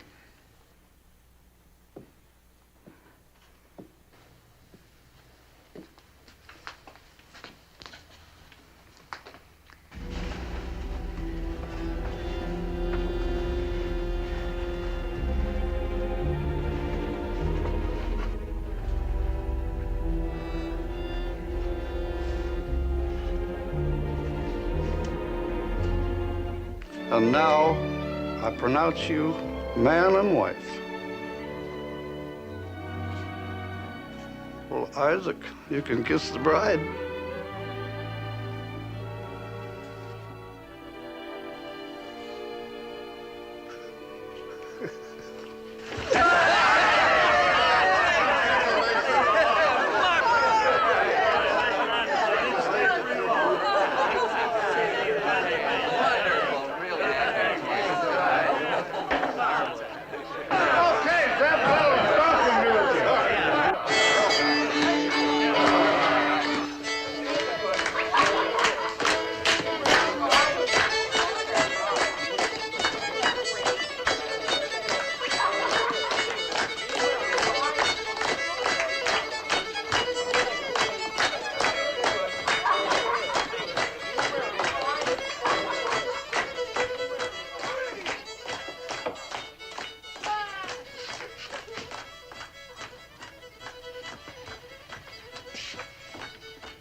Follow the creek south to find your rifle.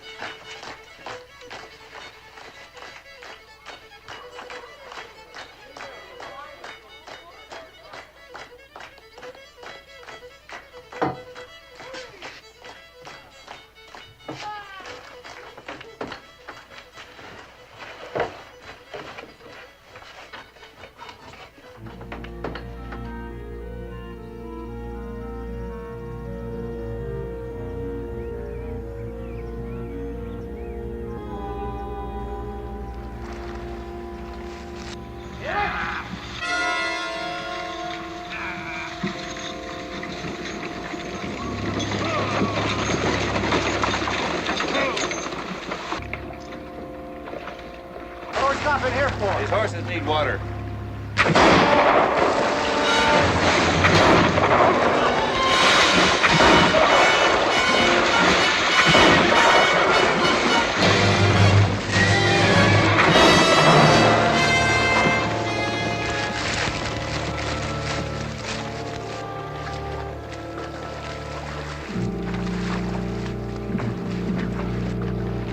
Hey, back!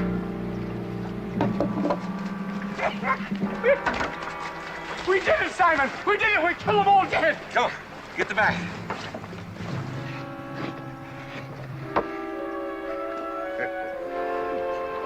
Come on, get the other side.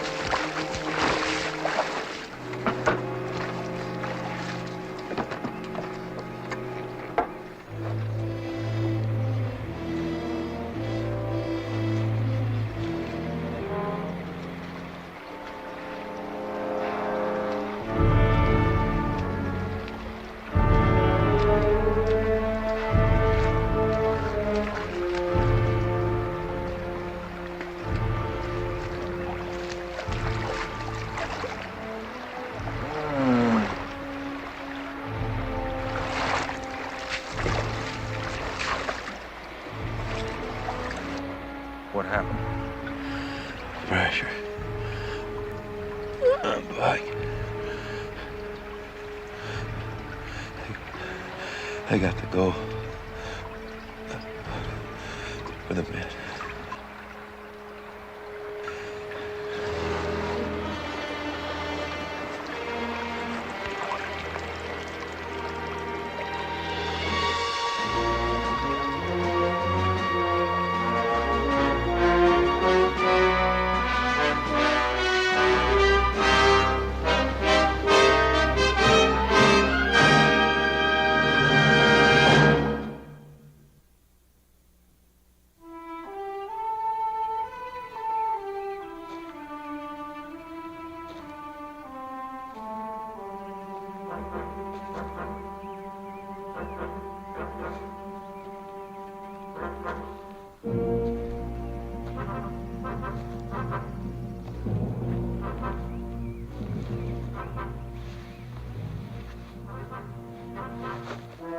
Daniel Boone. Here's your handkerchief, Pike. Yeah. Gun.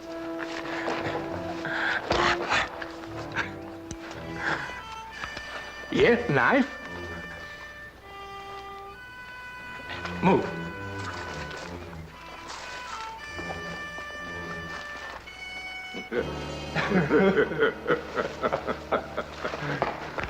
Welcome, Mr. Boone. We've been waiting for you. You left me kind of a broad trail. Well, I knew you'd be coming after me. Or should I say, the rifle. So you see, now we've got everything. The gold, the rifle. Now, you and the passport. The passport? Quippo. That's right, the Quippo. To take us to the Mississippi, safely through Shawnee country. You said so yourself. The Shawnee would only honor the passport if you presented it. And when we get to the Mississippi? You'll get your freedom, and we'll head down to New Orleans to a new life. I always figured I had the makings of a politician. Yeah. You're a calm one, Boone. Now, you listen to me. Now, you either lead us safely through Shawnee country, or I'll shoot you down, here and now. Take my chances with that passport. Now, which will it be?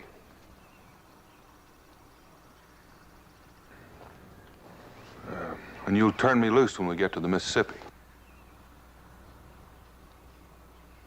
And you're a man of your word. Which will it be? I guess I haven't got much choice. That's right, you haven't. I guess I'll lead you. Then let's get going. A warning. Don't plan any tricks. You pull anything fancy, I'll kill you, no matter what happens afterwards. Well, I'll try to remember that. Oh, what about the nights? What about them? Aren't you worried about the nights? No, I'm not worried. Pike and I'll take turns guarding you. Fine. I'll be the only one getting a good night's sleep. Get up front. Move. Pike.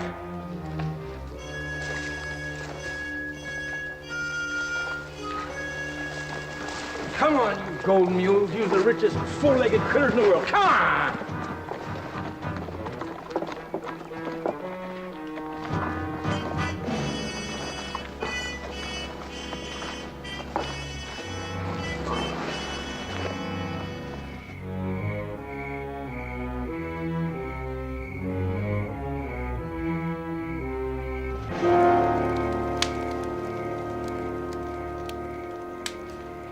You know what I'm going to do when I get to New Orleans? Smoke big, fancy cheroots. Get me a wide brim hat. And sit in the gallery of a big plantation house. Drink mint juleps. And everybody's going to call me Mr. Pike. Mister. You all finished? Yeah. You know something? This is a regular stroll. I got a feeling we ain't gonna meet any Shawnee at all on this trip. Pike, you already have. Of course. Listen. Listen. There's some of them out there. Why don't they come out then? Pike, why don't you lie down? Why don't they come out? They will. They'll pick their own time and place. Get some sleep, Pike. You gotta stay on guard in a couple hours. Come on. Come on out and fight! You dirty wood rats, come on out! Get hold of yourself, Pike. You're just nervous, Brasher. Aren't you a little nervous, too? I don't frighten that easily, Boone. Come on! I'd say you're downright scared. Listen. That quipple, will it work? Get some rest, Pike. I'm tired of listening to you. I want to find out that quipple's gonna work. Now, answer me.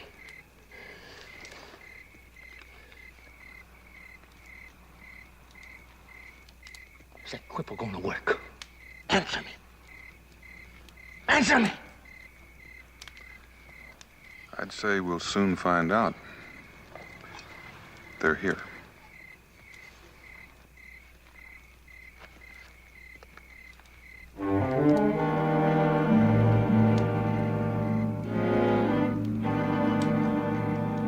Quippo.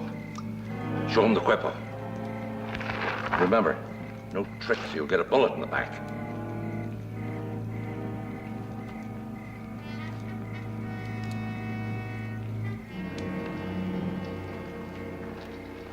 I come with greetings from the great chief Red Eagle, who is my friend.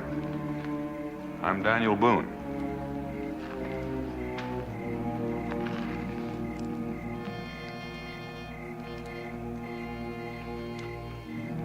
The sign on the bead speaks for you. We have heard of the great Daniel Boone. We welcome the friend of Red Eagle.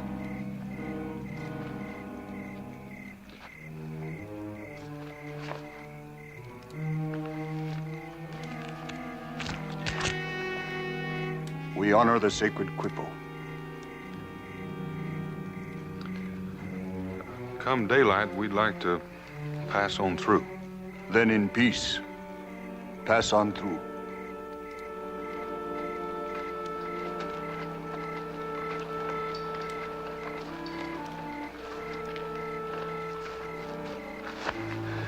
It worked. Like a charm. It's a fact. This is gonna be like a stroll in the town square.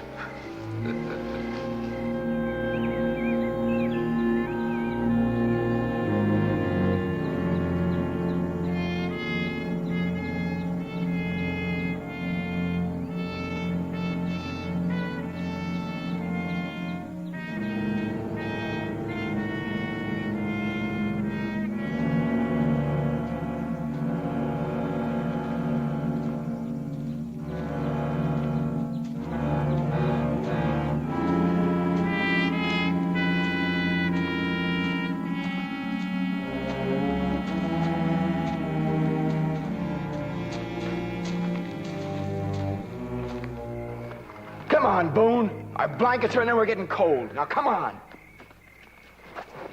Over here. Set it down.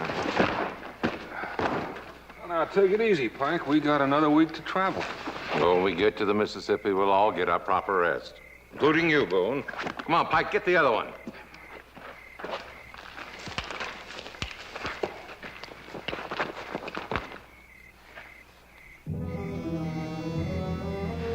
Brasher. The Indians are coming back. Where? Right through here. All right, get ready to do your act with the passport. Sure you want me to? What do you mean? Those fellows are Creeks, a sworn enemy of the Shawnee. Creeks? What? What? Well, come on, let's get this gold loaded. Get out of here! Grab one. Come on, Boone! All right, get the other one.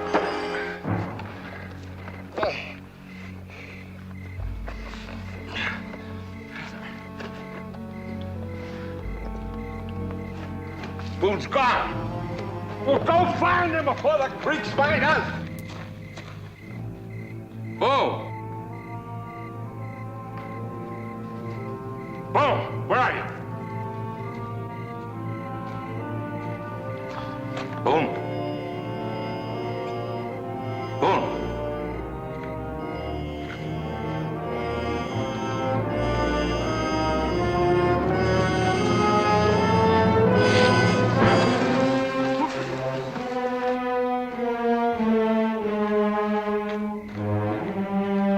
Brasher.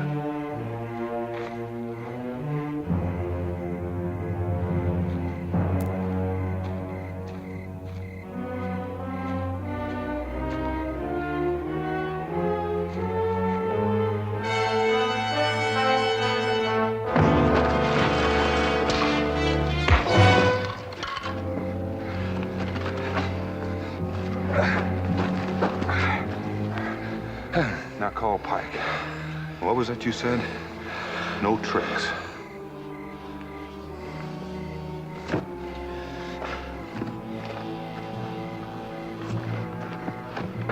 Pike!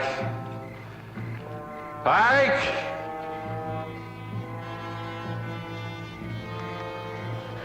Boone, I'll share the gold with you. Don't be a fool, man. There's $50,000. Be quiet, Brasher.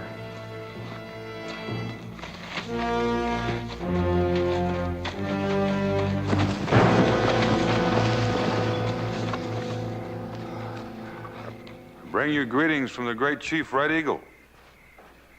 But they're Creeks. They're Shawnees, Brasher. There are no creeks within 100 miles of here. They've been Shawnees all the time.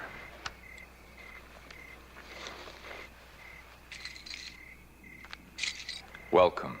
To him who bears the sacred quippo, welcome. In peace, the friend of Red Eagle may pass through.